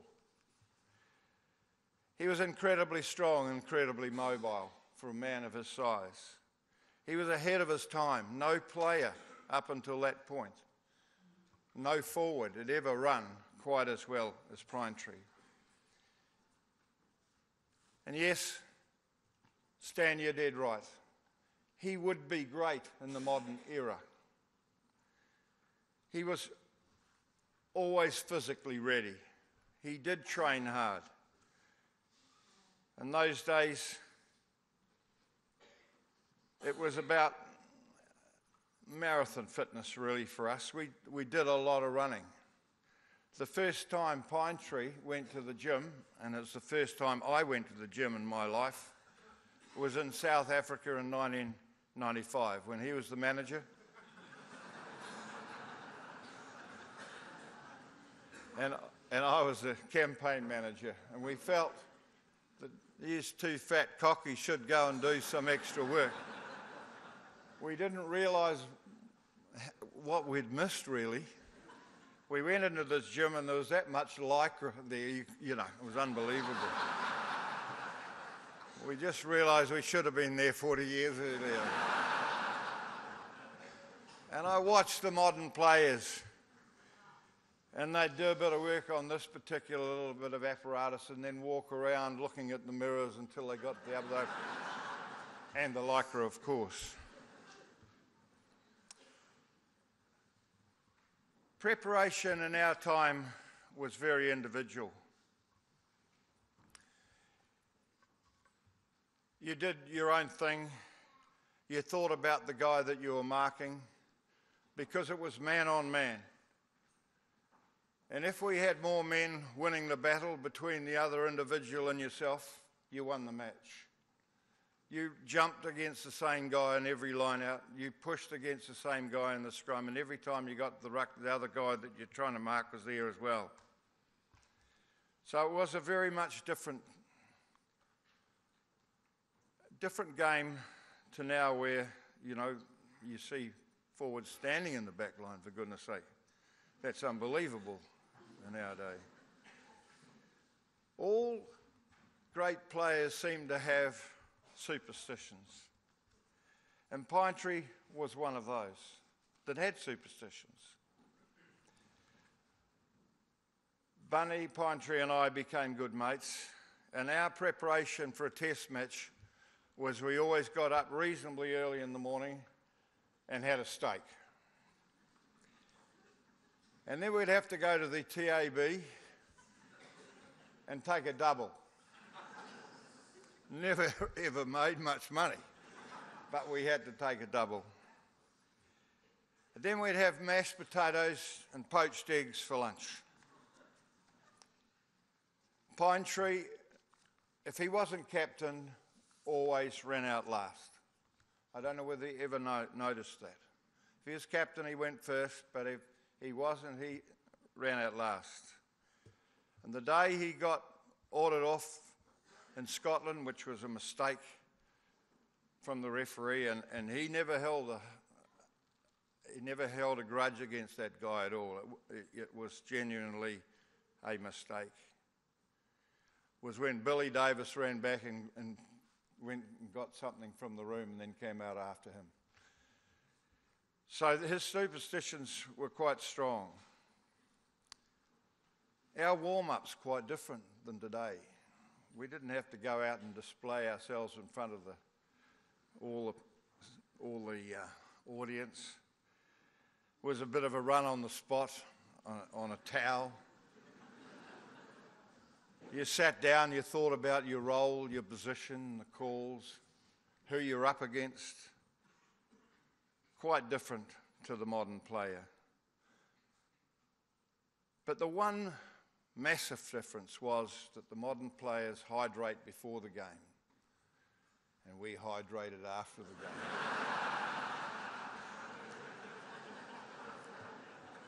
Quite quickly after the game, too.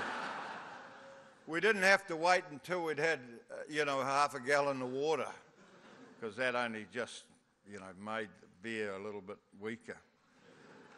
Yeah, we enjoyed ourselves after games and late into the night, and Sundays were not good.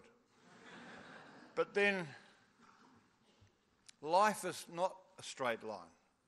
Life is about hitting the bottom and then coming up and preparing for the next game, and we thought about that and we used to work on that. And I don't think we were ever not really prepared for any test matches.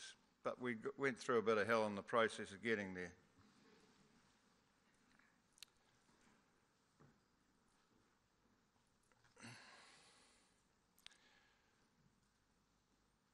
I'd like to end my tribute to Colin talking about his contribution to King Country, both club and rep. He never played for any other province. Stan never played for any other province, and myself as well. But I'm sure Stan, you and Colin were probably told by experts, if you want to be an All Black, you've got to go to the city. That wasn't possible for any of us. And I think all of us are proud that we stayed where we were, we did what we had to do, and in the end it was probably an advantage because none of the big papers knew how badly we were playing at club rugby. So we could just go and have that game in the smoke and come home and drift into the background and not know what's happening. King Country and Wairarapa had a very close association, and we used to play each other on a yearly basis. And we were billeted wherever we went. When the King Country came to Wairarapa, usually Colin and Stan stayed at our place when we played King Country, and we usually played them in Tamaranui because it was a bit closer for us. We got billeted in Tamaranui. And out of that we made some great friendships. I got billeted with Tiger Weir. I don't know whether many of you know Tiger Weir, but I'm sure you will have heard of him. But Tiger's big night in the town of Tamaranui was Friday night. So we arrived in time to prepare ourselves for the next day, but we didn't get to bed until God knows when, because he didn't go home. But that was Heartland Rugby, and how important Heartland Rugby is to New Zealand. You won't be able to ask Colin anymore, but I'll tell you what he thinks. It is really, really important. Yeah, we have, and hopefully I know the Meads Cup will carry on for a long time, and the Lahore one may as well. Sure, everyone wants to win the Meads Cup. Mine's an off-course substitute, and I'm happy about that. I am happy. I've never been to a Lahore Cup final where the teams haven't been pleased to be there, and that's great. But I hope it remains to be a pathway for those young fellows in the country areas of New Zealand, if they so choose to go further. Colin's example and contribution to King Country Rugby has been immense. To Waititi, fantastic. It is his club. It'll always be the Colin Meads Club. Fantastic. Finally, Colin's family meant everything to him. Verna, your support in Colin's life has just been wonderful.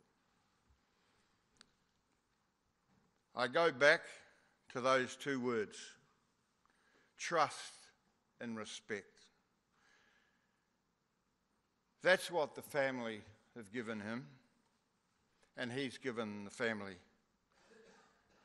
And that's what I had for him, trust and respect. Thank you, Pine Tree, my mate.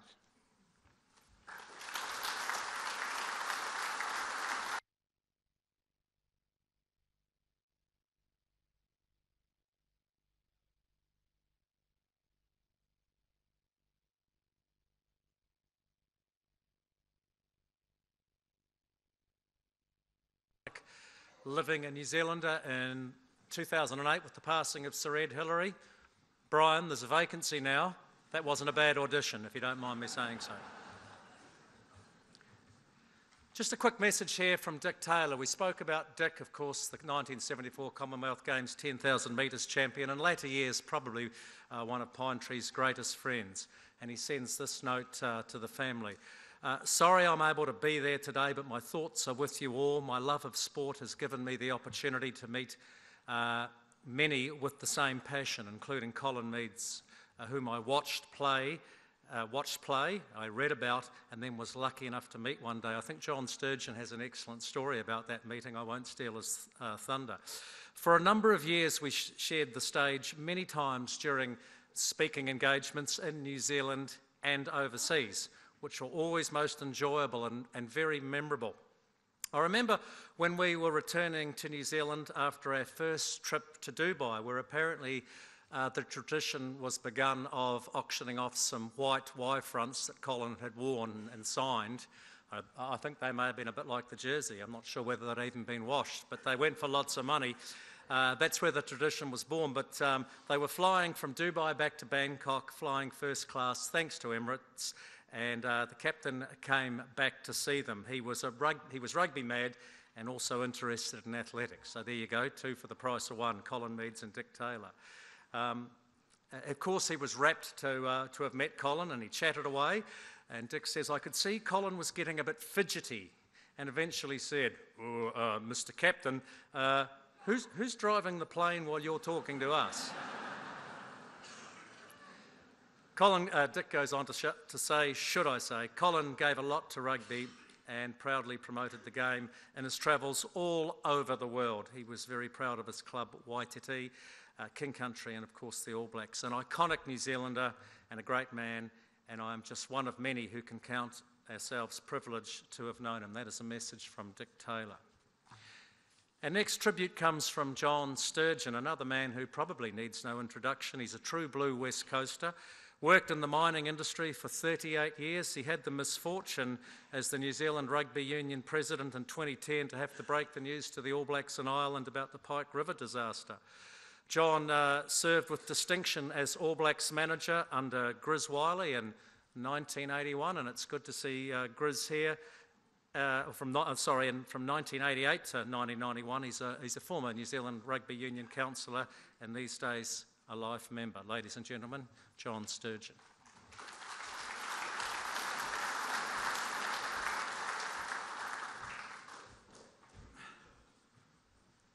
To be quite honest, I'm not sure what I'm doing here, but there's a couple of corrections there, Jamie. Grizz was under me. And you just have a look at him today and you can see why. I see Foxy laughing there too, so he knows what I'm talking about. Lady Verna, the Meads family, All Blacks past and present. I think they're very important because it's a great family, and these Meads boys have been part of that and developed that culture that's still there, and it'll always be there, because I believe they say, oh, he's an old All Black, or he's a past All Black. But to me, if you're an All Black, you're an All Black forever. So to you guys that are here today, I appreciate, and I know that and I'm going to call Sir Colin the Tree, because that's what I've always called him, and I don't want to change today. But I'm pretty sure that, and a lot of the later ones have travelled with Colin, and I've had great talks with Tani Norton about what they got up to, and it helped me because the All Black team that I looked after from 88 to 91, I was pretty sure they weren't going to get away with that rot. I don't mean that really, because they did cause me a lot of trouble, and so did Grizz.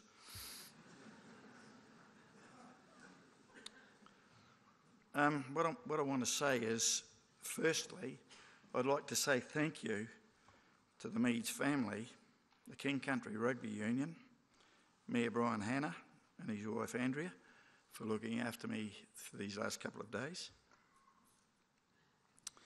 I really appreciate the opportunity to come, because it's a hell of a long way from Greymouth to Tikawiti.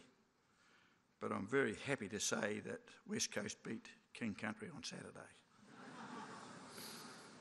And I don't know how long ago that took place, but we beat them the last time. I'm not sure how long that was, because I'm not old enough to remember. But Tree, I'm sure you give me a bit of a grunt if he was able to today and say, you buggers, you beat us.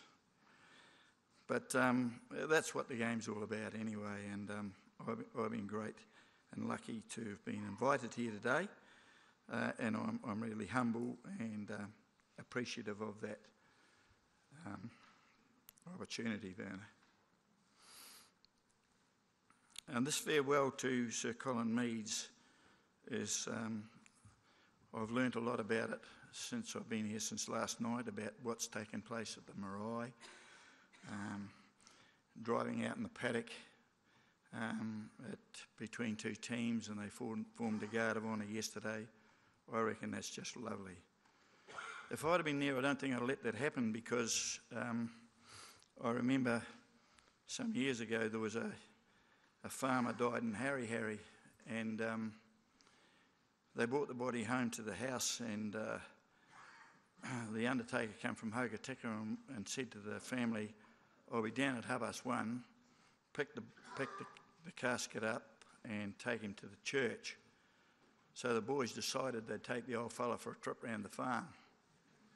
They put him on the back of the ute and got the ute bogged over the back paddock right down to the axles. So they were there trying to push it out in their good suits, and the mud was flying off the back wheels, and they were covered in mud from head to toe. The undertaker arrived at the house and there was nobody there, so he went to the church and there was nobody there. And everybody waited for about an hour, and then the boys turned up covered in mud with the old man on the back of the ute, and it was covered in mud too. So I would have been a bit worried about that, taking Colin out into the middle of the field. I'd have hated that to happen. As I said a minute ago, I'm very honoured to be here. I haven't got the same stories as BJ's been able to tell you, because I wasn't in playing teams with Colin.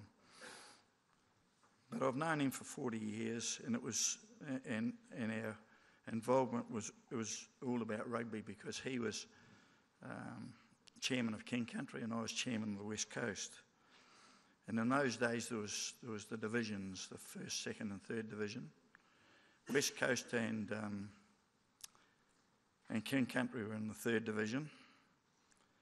So when Colin came on board, and I'm not sure what year that was, but when he came on board, he said to me, "Mate," he said, "we've got a battle for these third division guys." He says, "We can't have these Aucklanders and all those guys run the cutter." He said, we've got to stand up. And I said, "Well, I haven't got a problem with that, but can I follow you?" He said, "Yeah." He says, "If we've got to back off," he says, "I'll just show me first in the debate." And he said, if I want to go for it, he says, "I'll put it up and you back me." I said, "Yeah, that'll be fine." So that's what did take place. And I really enjoyed his company. And I talked about, he would tell me stories about his games and things, and we talked about the Murdoch affair and all those things. And he said, "You know," he said, "I didn't believe in punching people." I said, "Didn't you?" He said, "No." He says, "You weren't allowed to do that," but he says, "You could belt them." So I haven't really decided what's the difference between a punch and a belt, but I wouldn't like either from the tree. I've been to many functions and matches and trips with Colin, because in '91, when Grizz and I and a lot of the boys are here today, he was our flag bearer at Twickenham for that '91 World Cup. And he was a very humble man. We invited him to join our team, the All Black team, in the dining room. But he knew the culture of the All Black and the rules of the All Black culture. And he was reluctant to come and even dine with us. But I talked him into that. And after he got accustomed to the new players, he was quite at home. And he stopped with us for a few pool matches. And I invited him to come to training. And he was reluctant to do that too. And I could never work out that reason why. But I said to him, "Look, all I do at training is I walk the paddock, because that's my exercise." He said, "Oh, that'll do me fine." So him and I would walk the paddock a couple of times, and that was it. But he was grateful for the opportunity to be invited back into the All Black team some years after he'd been a player. So he was just a humble man, really. Our involvement with New Zealand rugby lasted a while until the '95 era, when we started to battle away about becoming professional. And it was a 19-man council in those days, and they were going to reduce it to, in '96, at the annual meeting in '96, they were going to reduce that number from 19 to 9. And some of the guys that didn't think they'd make it withdrew, but there was still a vote, and they had to get rid of 3. And I don't know why this happened, but Jock Hobbs missed out, Colin Meads missed out, and I followed them. So that was a bit of a sad day, but at the end of the day, that's what had to happen. Nothing stays the same, and New Zealand rugby had to move on. So that was the story. We finished at that point, but Colin Meads and I never ever finished being friends. And 1996 actually became the professional from that point on. 91, I've told you about the '91 World Cup. He was the pole bearer. He was a flag bearer for that. But Colin Meads was a great guy. I could ring him up at any time and say, "We've got a club function. Is there any chance you're coming down?" "Yeah, what's the charge?" He'd say, "Don't be silly. You ask that question every time you ring me up." Now he never took a razoo, but I always used to say to the clubs that he spoke at, so you've got to pay him something. And he drives a big car with a big V8 motor in it, and it burns a hell of a lot of petrol. So give him plenty of petrol money. But he didn't want to take that sort of thing. He supported all sports, charities, clubs, and anybody in need. And that's what I loved about the man. It didn't matter.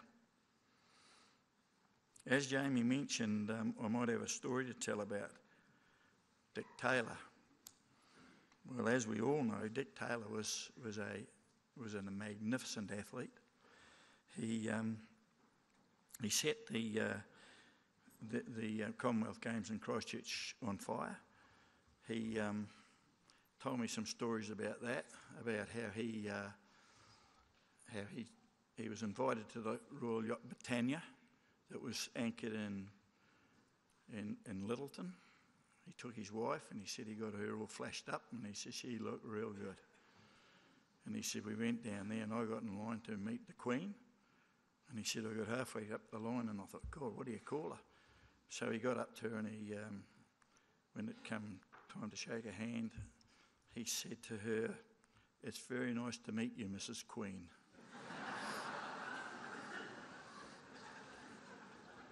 Now, he was a funny man, but as been mentioned, he's been very sick. And Brian and I spoke to him this morning on the phone. He's out of the hospital. He's hoping that the pills work, and he'll be back on deck in the near future. So that's a bit of good news for us. I want to tell you about Dick ringing me up one night, and he said, "Sturge," he said, "how do I get hold of Colin Meads?" He said, "We've got a function down here and I'd like him to speak."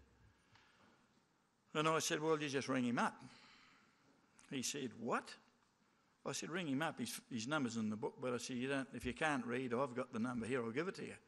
So I done that. I gave him the number.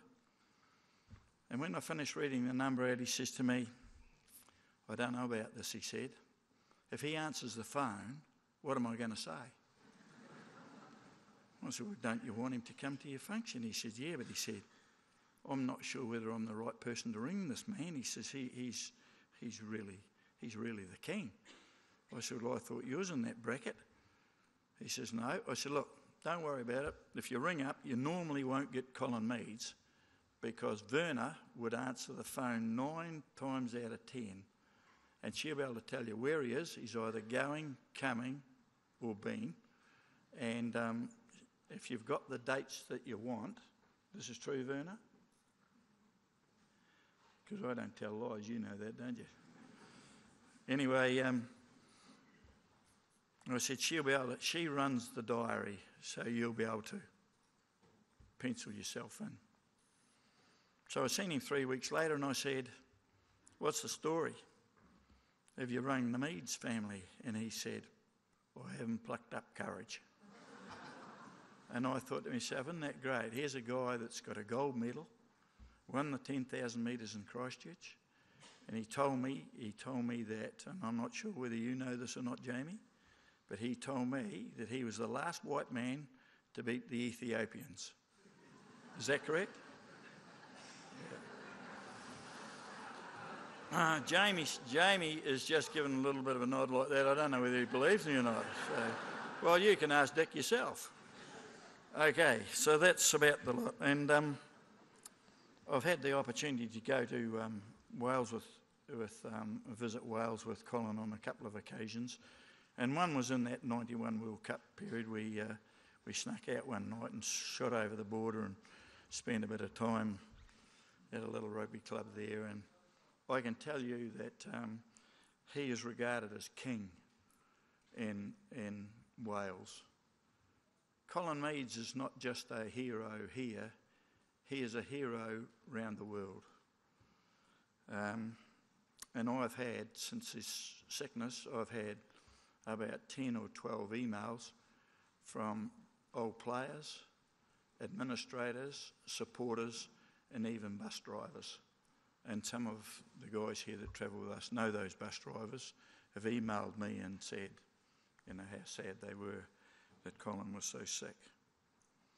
I'd just like to say how humble I am to be asked to be here today. I think it's one of those days that the apology from Dick Taylor has been great in my view. And yesterday on the way through Christchurch, I rang Tiny Hill. And Tiny Hill, he sends his apologies, and he's quite a sad man. He's over 90. I said, you sound a bit tired, Tiny. He says, oh yes, dude. He says, I just got back from Dunedin. I've been down to the test match. So it goes on. Age is no barrier. So to the Meads family again, thank you very much. I really appreciated this, and Mary sends her love.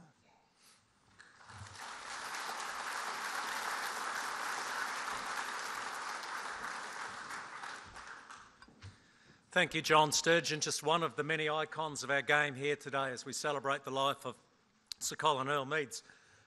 Now it's time to hear from the family. Speaking on behalf of the family is Shelley Mitchell. Now, Shelley holds a unique place in the family. She's the baby of the family. She's not, well, in farming terms, she's a bit of a long tailer. She's nine years younger than the youngest, and Shelley was telling me this, than the next youngest, should I say, and she was telling me this morning how she used to get a bit peeved off because when Colin was playing rugby for the All Blacks, she was born in 1971, that was his last year of playing for the All Blacks, obviously, against the Lions. They always talked about Colin Meads and his 4 kids, and then she came along, so she often felt neglected. But not today, Shelley, because you've been chosen on behalf of your family, on behalf of Karen, Kelly, Rhonda and Glyn to speak. Thank you.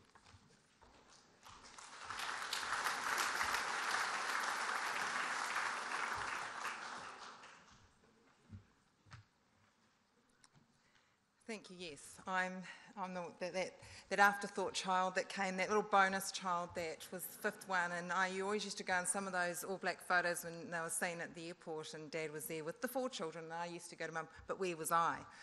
Well, I wasn't born quite there yet, but I was that retirement baby, so yes.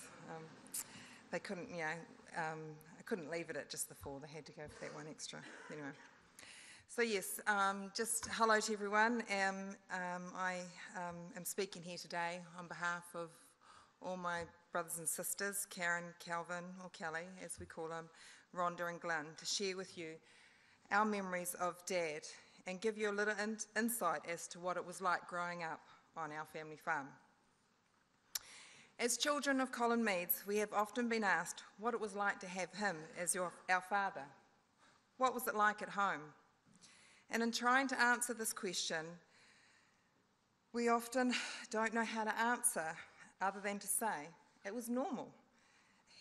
We just had a father who went away and played rugby, and because he happened to be good at it, he just meant that he was away a lot more than most. But he definitely, out on the farm, Dad tried to teach us how to be hardworking and resilient, and he always wanted us to play sport and believed it was important to be part of a team, make friends, and learn to be competitive. He had little time for anyone who had an ego, and he made sure that we never thought we were anyone special, and that if we won or had any good games, we were always to remain level-headed, humble in victory, and gracious in defeat.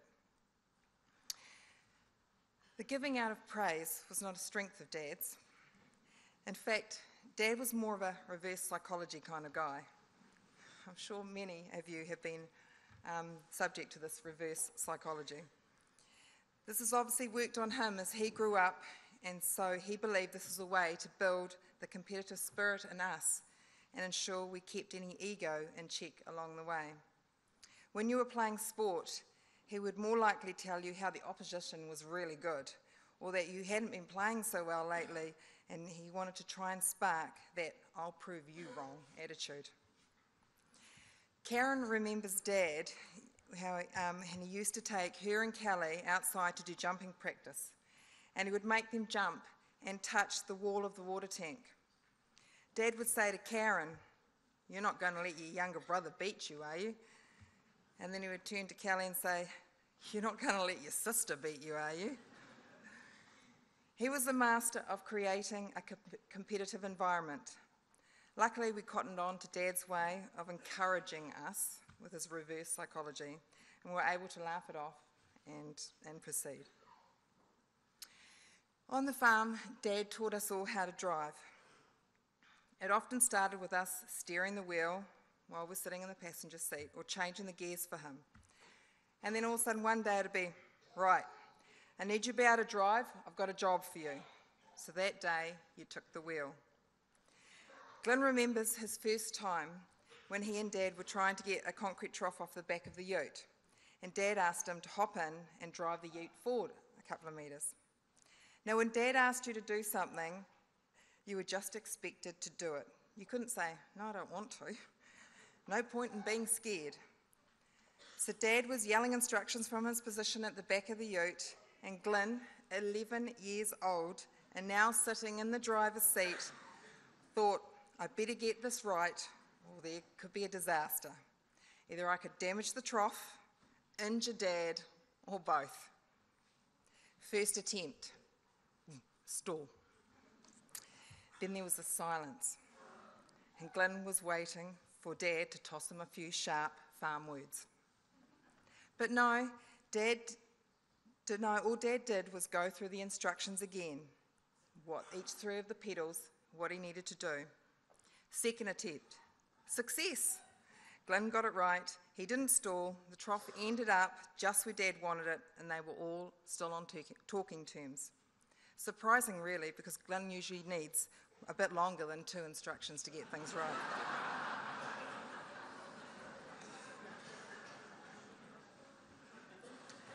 Sticking with the driving theme, and just how Jamie introduced a bit of what Dad was like, we definitely had some Barry Crump moments on the farm. I remember skidding down a hill where the brakes weren't working due to the heavy dew and the steep decline. We had been looking for some sheep in a paddock, and Dad had been nudging forward and asking me to look out and try and see if I could see the sheep. And I kept saying, I can't see them. And eventually we'd gone too far forward. Dad couldn't reverse back up. So instead, we had to go down. We started, and I still remember, Dad starts pumping the brakes vigorously, and we realised that we were in trouble, and there was a fence right at the bottom, and we were heading straight for it. Well, that was me. I dived down under that seat, and I was like this, I couldn't watch. How we got out of that, I will never know. But miraculously, the brakes worked right at the end, and we stopped inches from the fence. Even Dad let out a wahoo, and we hopped out to examine how close we came to disaster, and we couldn't even fit a hammer between the truck and the fence. There was also one spot on the farm heading up to our airstrip that if it was wet, we often had trouble. Typical Dad, he treated everything as a challenge, and often taking the ute in places that was too muddy or shouldn't have gone was one of them. This was how a typical situation would unfold. Dad, do you think we can make it up there? Me, no. Dad, I reckon we can. Me, well, I don't. I'm happy to walk. Why don't we just get out? We'll just walk. We'll walk. Dad, nah, we'll give it a go. Open the gate and we'll get a run up. So dutifully, I'd open the gate for him and hop back in the ute. Dad slowly runs the ute back to get a good run up. Then it's hold on, and we're off, and by God, do you need to hold on. The ute would be slipping and sliding and bumping all over the track, would slam into the rut marks, and Dad would be revving that motor out of this world. Tools would be flying off the back, and mud would be flying everywhere. Sometimes we were successful and made it up, but often it would take 3 attempts, but we did it, because Dad would never give up. On the odd occasion when we were well and truly stuck, because it had slid off the track, or sometimes Dad, he would then have to go back and get the bulldozer and pull us out. But I tell you, Dad was not a person. You could tell. I told you so too.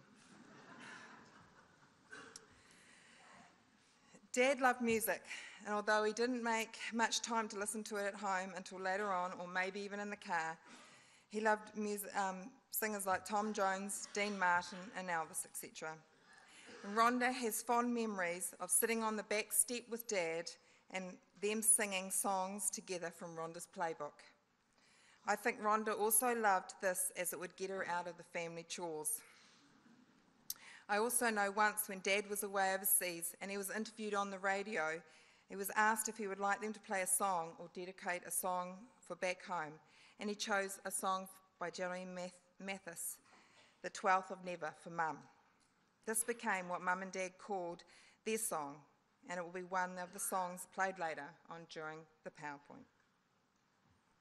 Another story that I had to share was when my husband and Paul and I got engaged.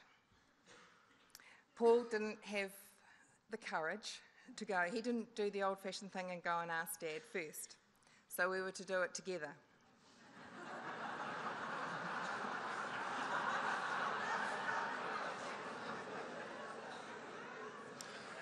So it was a Sunday. We decided it was going to be a Sunday.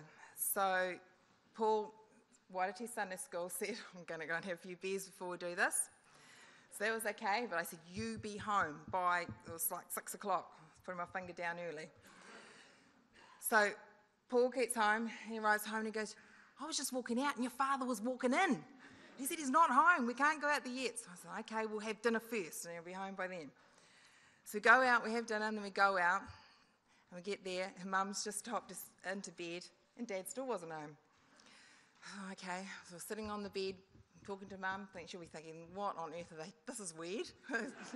I'm going to bed and they're sitting there chatting away to me. So we thought, Dad's not getting home. We're looking at each other and we thought, oh, we just have to do it. So we told Mum. Paul and I got engaged. Oh, well, that was lovely and all that. Lucky Paul. And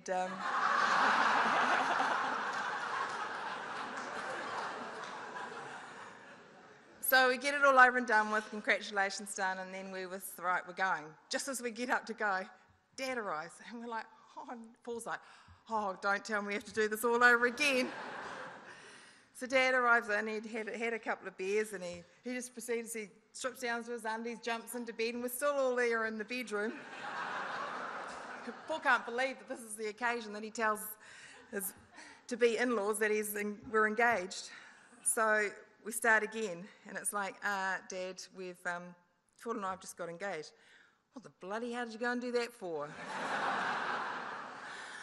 So then Mum goes, Colin, why don't you congratulate them? Oh, well, congratulations, she knows that. So that was the big announcement when we're going to go. Another story that it's not ours or not mine, but we as kids sort of thought it was really funny, and it was an All Black story of Dad's, and it was one I still can't quite believe. But I think it was, I was talking to Uncle Stan this morning, and he seems to think it might have been in '68, but it involves Earl Curtin, so he'd be the one to set us right if anyone wants to ask him later on. But it was often about them getting to the rugby games. And see, I just imagined it was like it was today. I knew they didn't have a car, but I just thought they'd drive there. Well, I didn't realise, and we didn't as kids, that they used to catch a train or catch a bus. And I was thinking, oh my goodness, well, of course we needed the car at home. I never thought the logistics of it, that these All Blacks would be catching buses to their training camps. So, in this occasion though, Dad hitchhiked. Did my father hitchhike to an All Black camp in 1960? I still can't get over it, and it was with Earl Curtin. And apparently, Earl, I understand, was perhaps a student at the time, I'm not sure, but he'd come up from Tamaranui and they were in Tikawiti, and he'd called in there and said, look, we're going to hitchhike.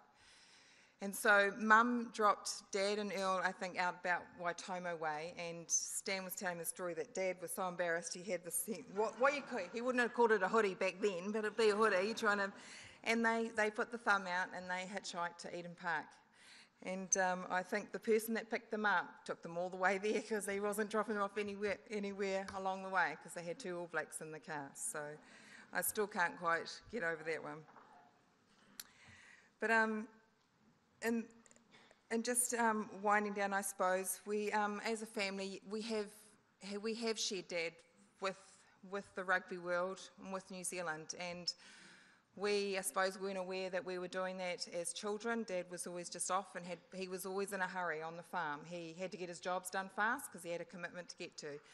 And so we realised we have sort of shared Dad with New Zealand, but none more so over this past week, when we have seen the tributes and the outpouring of love that everyone has shared. And it's been an amazing week, and that love that's been shared in the tributes in Dad's honour has been something that has helped us get through this very tough week. So it's been amazing, and we after hearing all that, it's been an honour to share him with you, because they've been lovely and it's been enjoyable to hear. We'd like to thank, in preparing for today, it's been a lot to prepare, and there's people that we would like to thank, and the town of Tikawiti has been a great support to us. The council and our Mayor Brian Hanna, they have been a tremendous support in helping us organise today, and for that we thank you very much. New Zealand Rugby, Steve Chu, thank you very much for your words and help with organising today. As we all know, rugby is a huge part of Dad. He loved being an All Black, he loved being a New Zealander, and for your help to help us organise this today, we thank you. The New Zealand Government as well has paid their respects and helped us with organising this too. So again, Prime Minister Bill English, we thank you for that support. And to the people of New Zealand, thank you for loving our Dad. We love him terribly, but to know that you loved him like you did, just, it blows us away that we think Dad is a man of little emotion. We knew when he was grumpy, but, he struggled to show some emotion at times. But the outpouring of emotion that has come back, to know that he's touched so many people's hearts, he's taken the time to spend with a lot of people in New Zealand, and that you have shared your love back with us has meant a lot. And so to the people of New Zealand, thank you very much. Before I sign off, we are as a family wanting to host you all today, so we are putting on an afternoon tea, and there's lots of food and cups of teas, and then later on at wider tea, so please do stay. Dad wouldn't have liked you to go home early. So we welcome you all here to stay and enjoy some more memories with us. In farewell, as a family, we need to say goodbye, Dad. We love you and we will miss you. Thank you.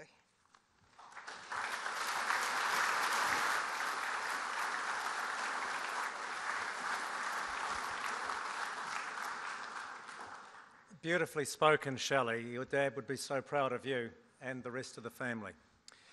All right, we're getting through it. Thank you for hanging in there with us, but you can't pay tribute to Colin Meads in just an hour. None of you seriously expected this to be over and done and dusted within an hour. So we've only got one more tribute to come, and that is from the grandchildren. Now, as I mentioned earlier, 12 or 14 grandchildren, 12 of whom can be here today. Colin referred to them as the Monkey Joes, I think. Have I got that right, guys? Yes. So, ladies and gentlemen, 12 of the 14. He's very, very proud of his grandchildren, and here they are.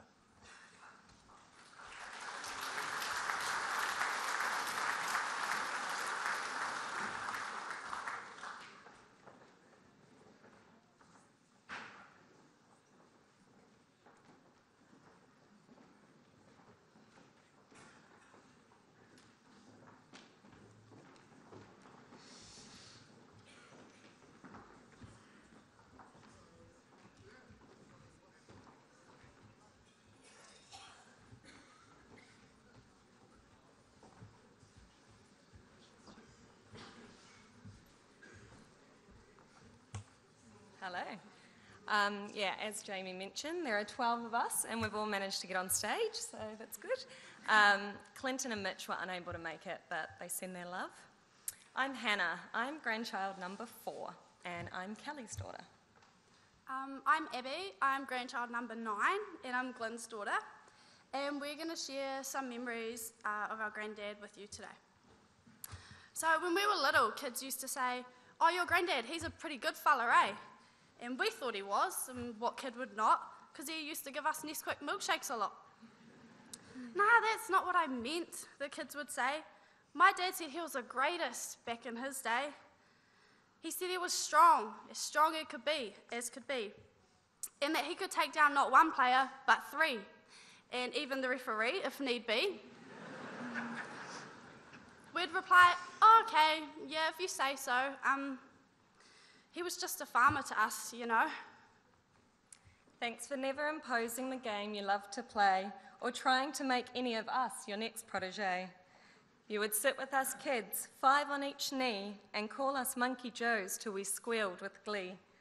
We'll never forget your cooked brickies every day. You forced us to eat our potatoes before we could play.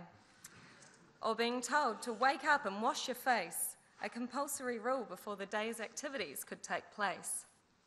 The city cousins would come down when school would stop, and you'd feed them a roast and the odd mutton chop. Hayley, Clinton, Juliana, and Lara too were put to work doing all your farm jobs for you. You got them to muster the goats on the hill, convincing them you needed their expertise and skill, when really you just wanted them to run and chase like dogs, forcing the goats into the drafting race. Jacob remembers when you left the farm and there was one job you said, for him to make sure the dogs were all fed. But Chip got lost when let off for a run and didn't return until the rising of the sun. Docking, drenching and dagging the sheep, you sure made us grandchildren earn our keep. What about the time you flipped your bike on the farm, with Casey and Bailey luckily free of harm? Back at home you avoided the shame, telling Grandma that the girls were to blame. Let's not forget when you parked the trailer on Juliana's foot, and you were already mad, so Hayley begged you to stay put. You'd been swearing at the dogs, you see, and she didn't want to cry and show her painful injury. Not forgetting the time you drove us through the thistles in the grass. Hannah even got a prickle in her leg. We think it was your way of trying to make us tough. Then when we said we're okay, you'd catch us out on our bluff. Thanks for helping us with our mess by asking us to count sheep. Even when through the gate they'd bolt and leap. So of course we always made up a number to say. We didn't know counting in twos was the way. We'll never forget the Werther's original you used to eat, kept on your dresser for us to take as a treat. Eventually it came time for you to retire, and you traded the farm clothes for bowls attire. Nice work keeping the pool clean year-round, Grandad. We think it became an almost obsessive fad. When the sun came out, Mitch and his mates would arrive, grab a tui from the fridge, and into the pool they'd dive. You're good with the tulips, and that we all know, but the eggplant and broccoli, well, they didn't grow. Inside, you played freestyle again and again, whilst using Dr. Ho's foot massage that induced pain. You then made it a competitive game to see who could get shocked for the longest time frame. Tyler used to play Uno with you a lot. Your competitive nature was something we all got, and if you ever were defeated, you'd say the winning person had cheated. You made Ruby and Jamie run to get beer for you. It was their designated job and they came on cue. You saw Christy graduate and we knew you were proud. You cheered and clapped from inside the crowd. Your house at Papamoa Beach was a place we all went, where Meads' Christmas gatherings were celebrated and spent. We have many fond memories of you over there, like giving us lolly money while you went to Bundy's for a beer. And let's not forget when you won Justin Bieber tickets for me. You just rang and said you're my granddad, Pine Tree.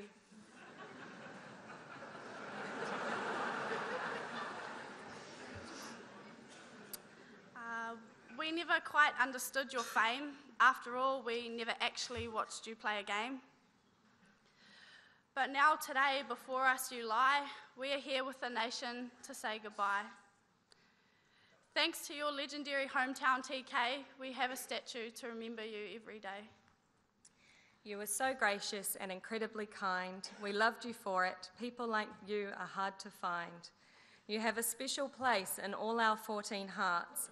Thanks for sharing your life with us. We've loved taking part. And now our number one supporter is at rest.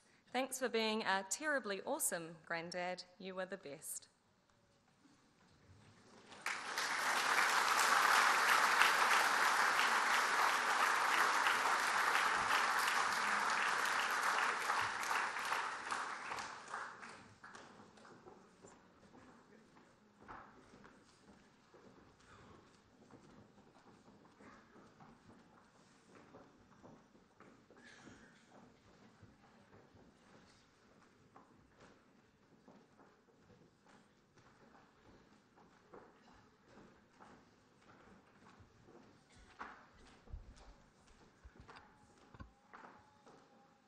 What a beautiful young bunch of women. And Jacob. Actually, old Pine Tree didn't do that well in replacement breeding for the All Blacks, did he? What have we got? 3 out of 14 throwing the male way. But he did pretty well on the generation above that. Of course, Glyn was known as Pinecone, very, very close to being an All Black. Many people said he should have been. And of course, Rhonda was the Silver Fern. So I know that your granddad guys would be proud of you. That was brilliantly done. We're getting near the end now. We're just going to have very shortly a wee reflection. It's a PowerPoint with some of Colin's favourite music and some wonderful pictorial memories. And then Joan, his sister, will come up again and do the last farewell. One more very brief tribute, and this one comes from Greg Cornelson. Now, Greg is a man who in his career as a Wallaby scored 16 points in his entire career, and he's got all of those on one day at not Athletic Park, let's go with Eden Park in 1978, 4 tries against the All Blacks. He writes the following brief message to Lady Verna, Karen, Kelly, Rhonda, Glyn, Shelley and family. On behalf of the Wallabies and the Australian rugby community, and I'm sure Tony Shaw would back him up here, and the broader Australian community, may I extend to you our heartfelt sadness at the passing of Sir Colin. Colin will always be a giant and a legend in New Zealand and throughout the rugby world. He was uncompromising, competitive, athletic, fast, and he wore his jersey with enormous pride. He embodied All Black rugby.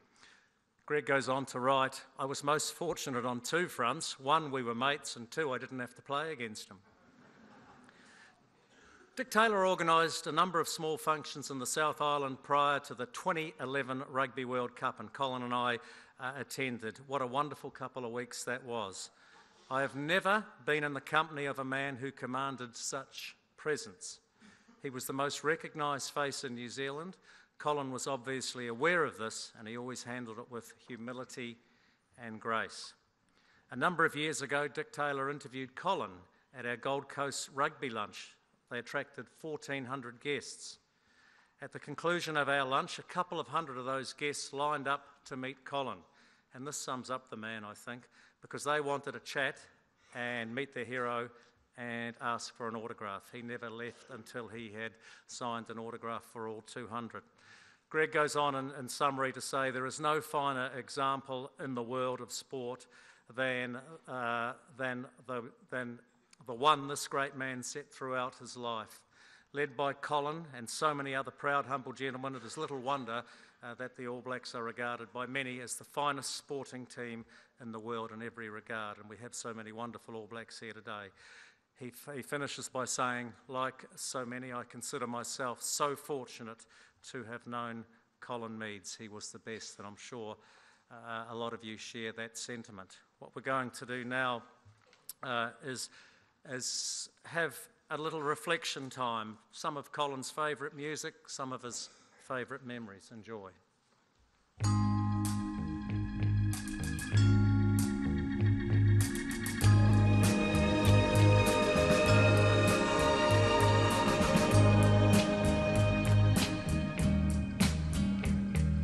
The old hometown looks the same as I step down from the train, and there to meet me is my mama and papa.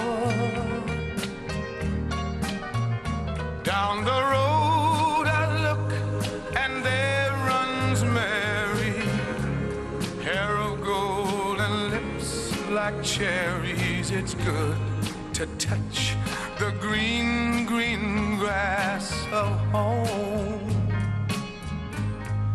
Yes, they'll all come to meet me, arms reaching, smiling sweetly. It's good to touch the green, green grass of home. The old house is still standing, though the paint is cracked and dry. And there's that old oak tree that I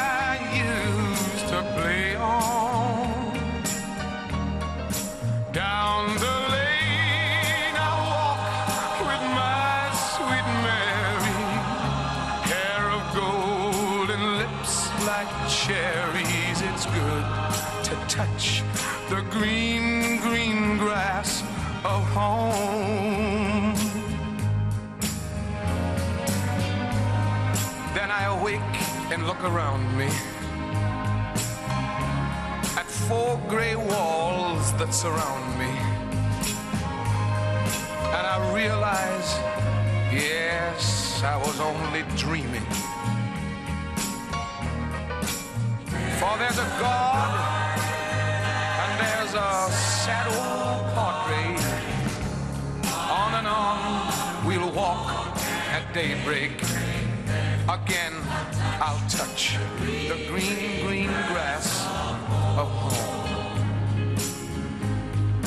Yes, they'll all come to see me in the shade of that old oak tree as they lay me 'neath the green, green grass of home.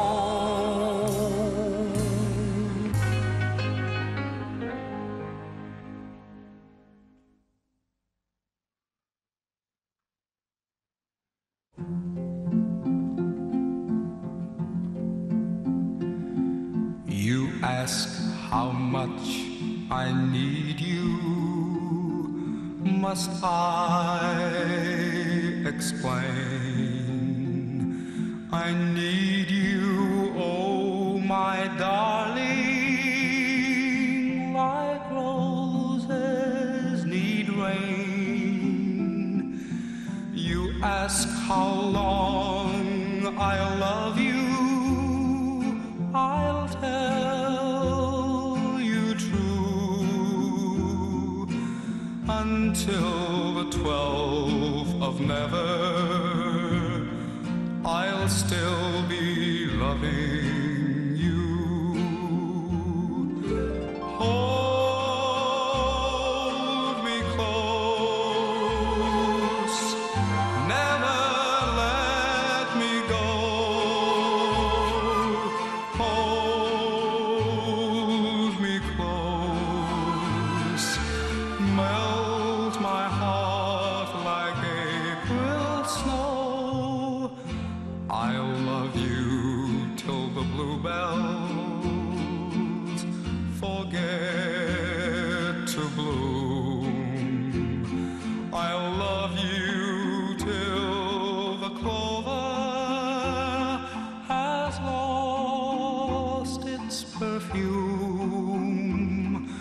I'll love you till the poets run out of rhyme, until the 12th of never, and that's a long, long time, until the 12th of never,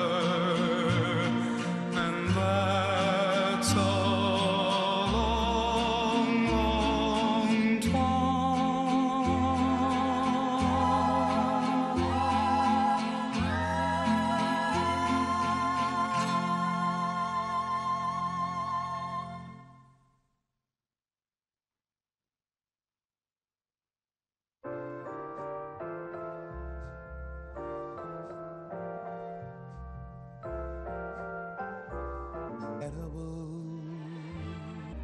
like a song of love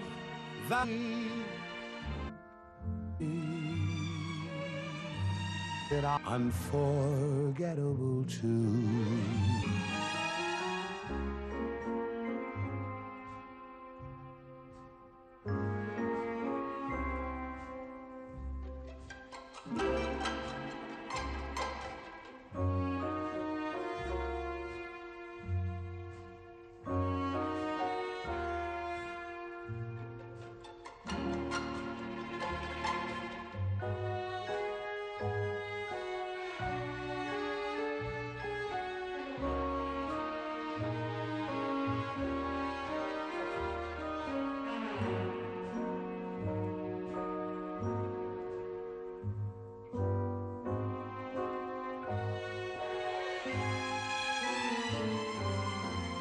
unforgettable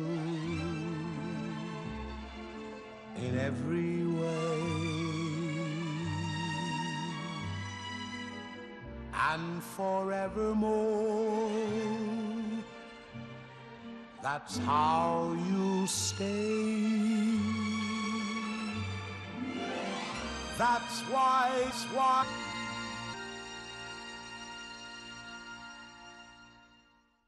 I see. What a wonderful day. Say goodnight. Wonderful world.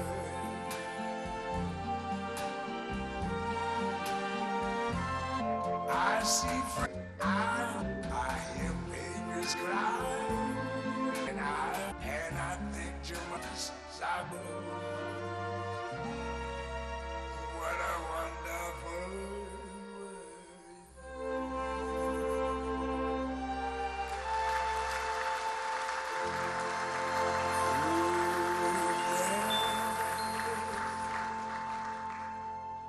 What a beautiful tribute, nice taste in music as well.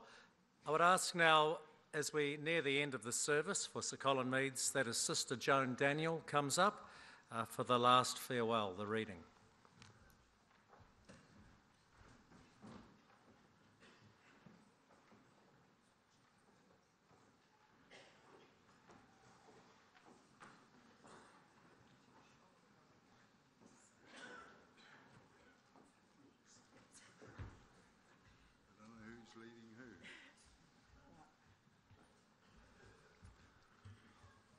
The last farewell, this poem resonated with Colin, and he would say resonated is a word larger than Weet-Bix, but however, it did. Family and friends, I go, but do not weep. I've lived my life so full, so deep. Throughout my life, I gave my best. I earned my keep. Now I rest. I never tried to be great or grand. I tried to be a helping hand. If I helped in a team, if I helped on my own, I was more than repaid by good friends I have known. If I went the extra mile, I did it with pleasure. It was all worthwhile. If I brightened your path, then let it be a small contribution from my loved ones and me. But mostly, I cherished the folks I knew in a bond never ending, so precious, so true. Now, sadly, I leave you. And as I travel alone through the mystic veil to the great unknown, with such beautiful memories that forever will be the way that I hope you remember me. Farewell, Colin. Okay. Now.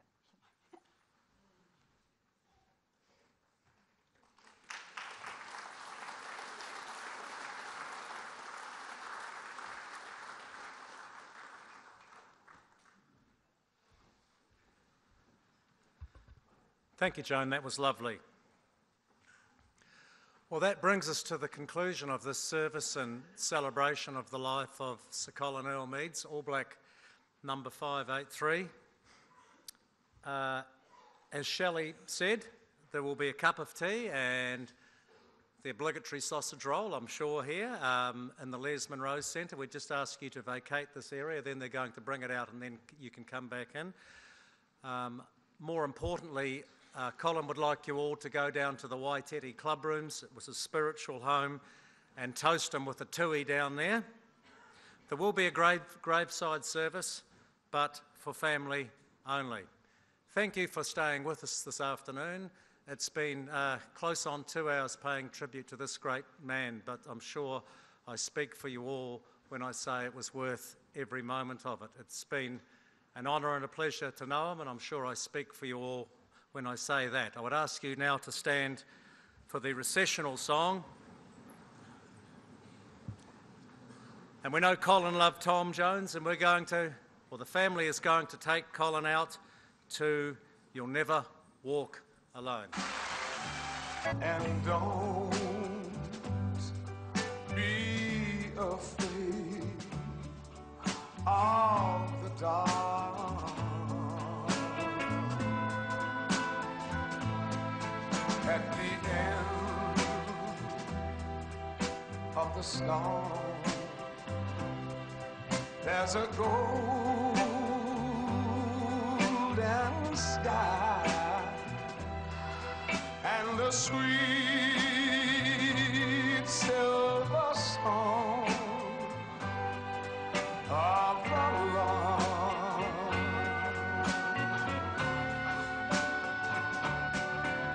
Walk on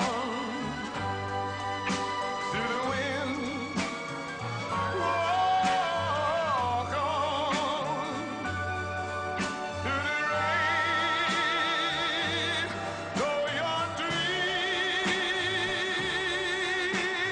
be soft. So the Meads family now taking the casket of the great Sir Colin from the Les Munro Centre here in Te Kuiti.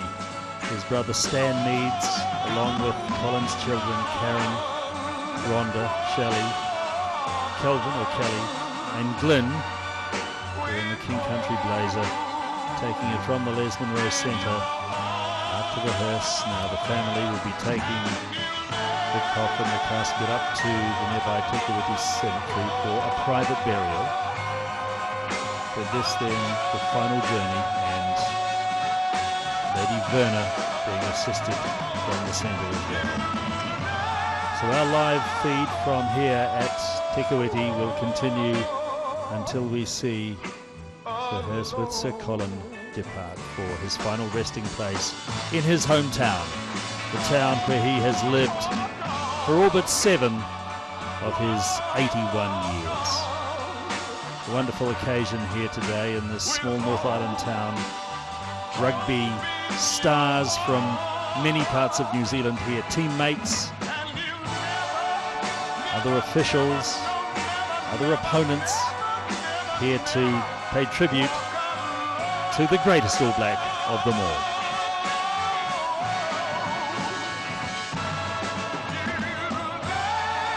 As was said during the service, the Meads family very grateful for the support they've received from the New Zealand community here, both today and during the past week since the passing of Sir Colin a week ago yesterday. So Shelley on the left, Rhonda behind Karen and Stan at the front, and the sons Kelvin and Glenn at the back. And now we see Pine Tree, the great Sir Colin, off to begin the journey to his final resting place. Lady Verna, supported by granddaughters, about to say, there she is, just waving goodbye to her husband of 59 years. October this year would have been their 60th wedding anniversary.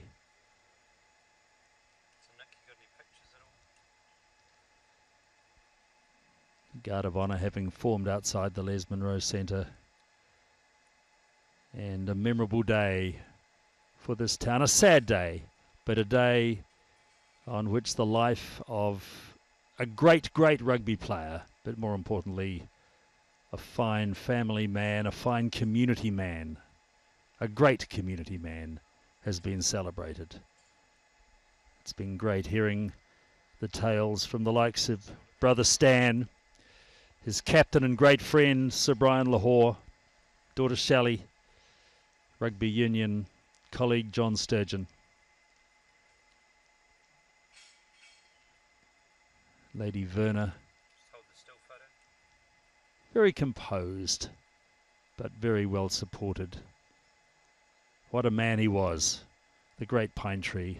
And now the final touch from Lady Verna.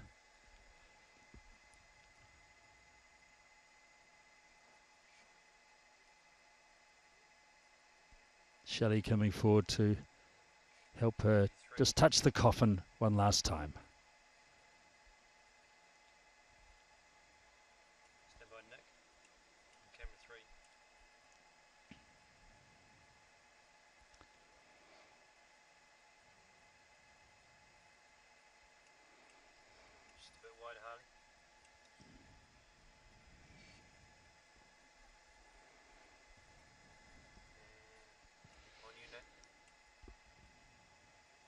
And the hearse with the wonderful registration, a fitting number plate, as we used to call them.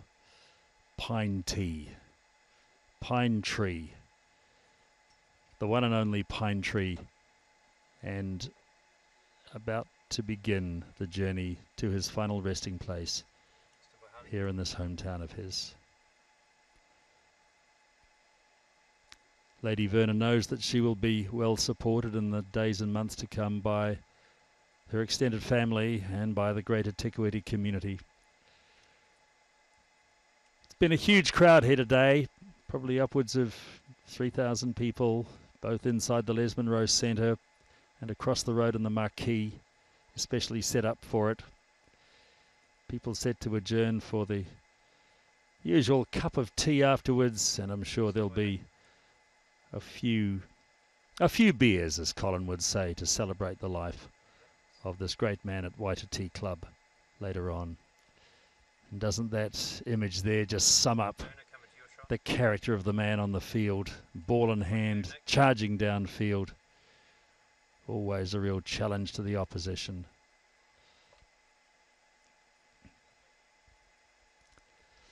"133 games for New Zealand, 55 of them tests. You know, he was only on the losing side 13 times. 10 of those were in tests, 4 of those test losses in his last 2 years when he was coming towards the end of his career.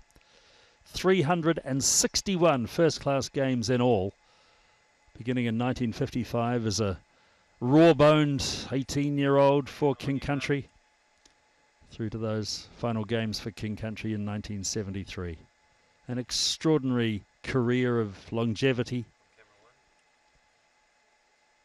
of great strength and of great skill. The man who epitomised rugby in many ways, some would say epitomised New Zealand in the 1960s. There were many things constant in this country back in that time. The government was the same. Colin Meads was always there, and the All Blacks kept on winning. And for people of a certain generation, Colin Meads was the personification of New Zealand in those years.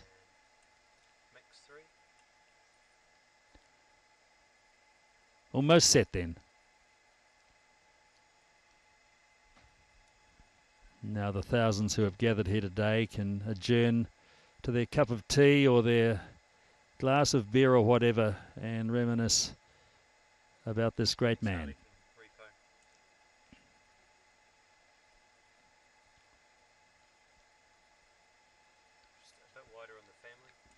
So our live feed here on One News Now will stay with you for a short time longer until the hearse departs for the Te Kuiti Cemetery.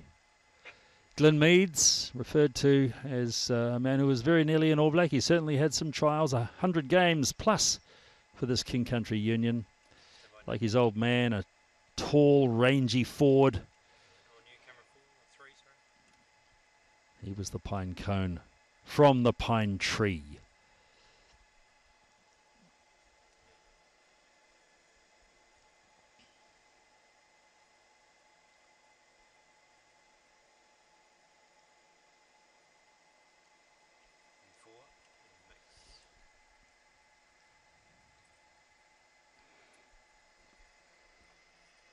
So just some final discussions before the hearse moves away.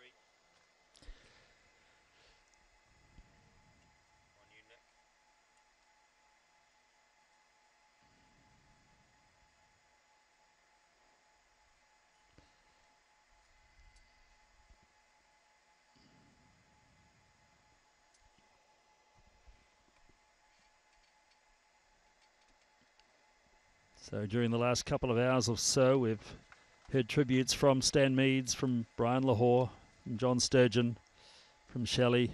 And what a highlight it was too, hearing from his grandchildren. To have 12 of the 14 up on stage in that delightful poem, which two of the grandchildren delivered so beautifully, with a good deal of humour as well.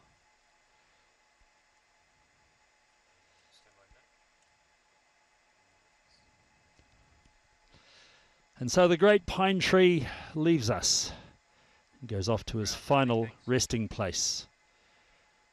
We thank you for joining us here on One News Now this afternoon, wherever you've been watching us around the rugby world. And we hope that you've enjoyed our live streaming of this service to farewell the great Colin Meads, the great Sir Colin Meads. 3rd of June 1936 to the 20th of August 2017. Passed away aged 81. R.I.P. Pine Tree.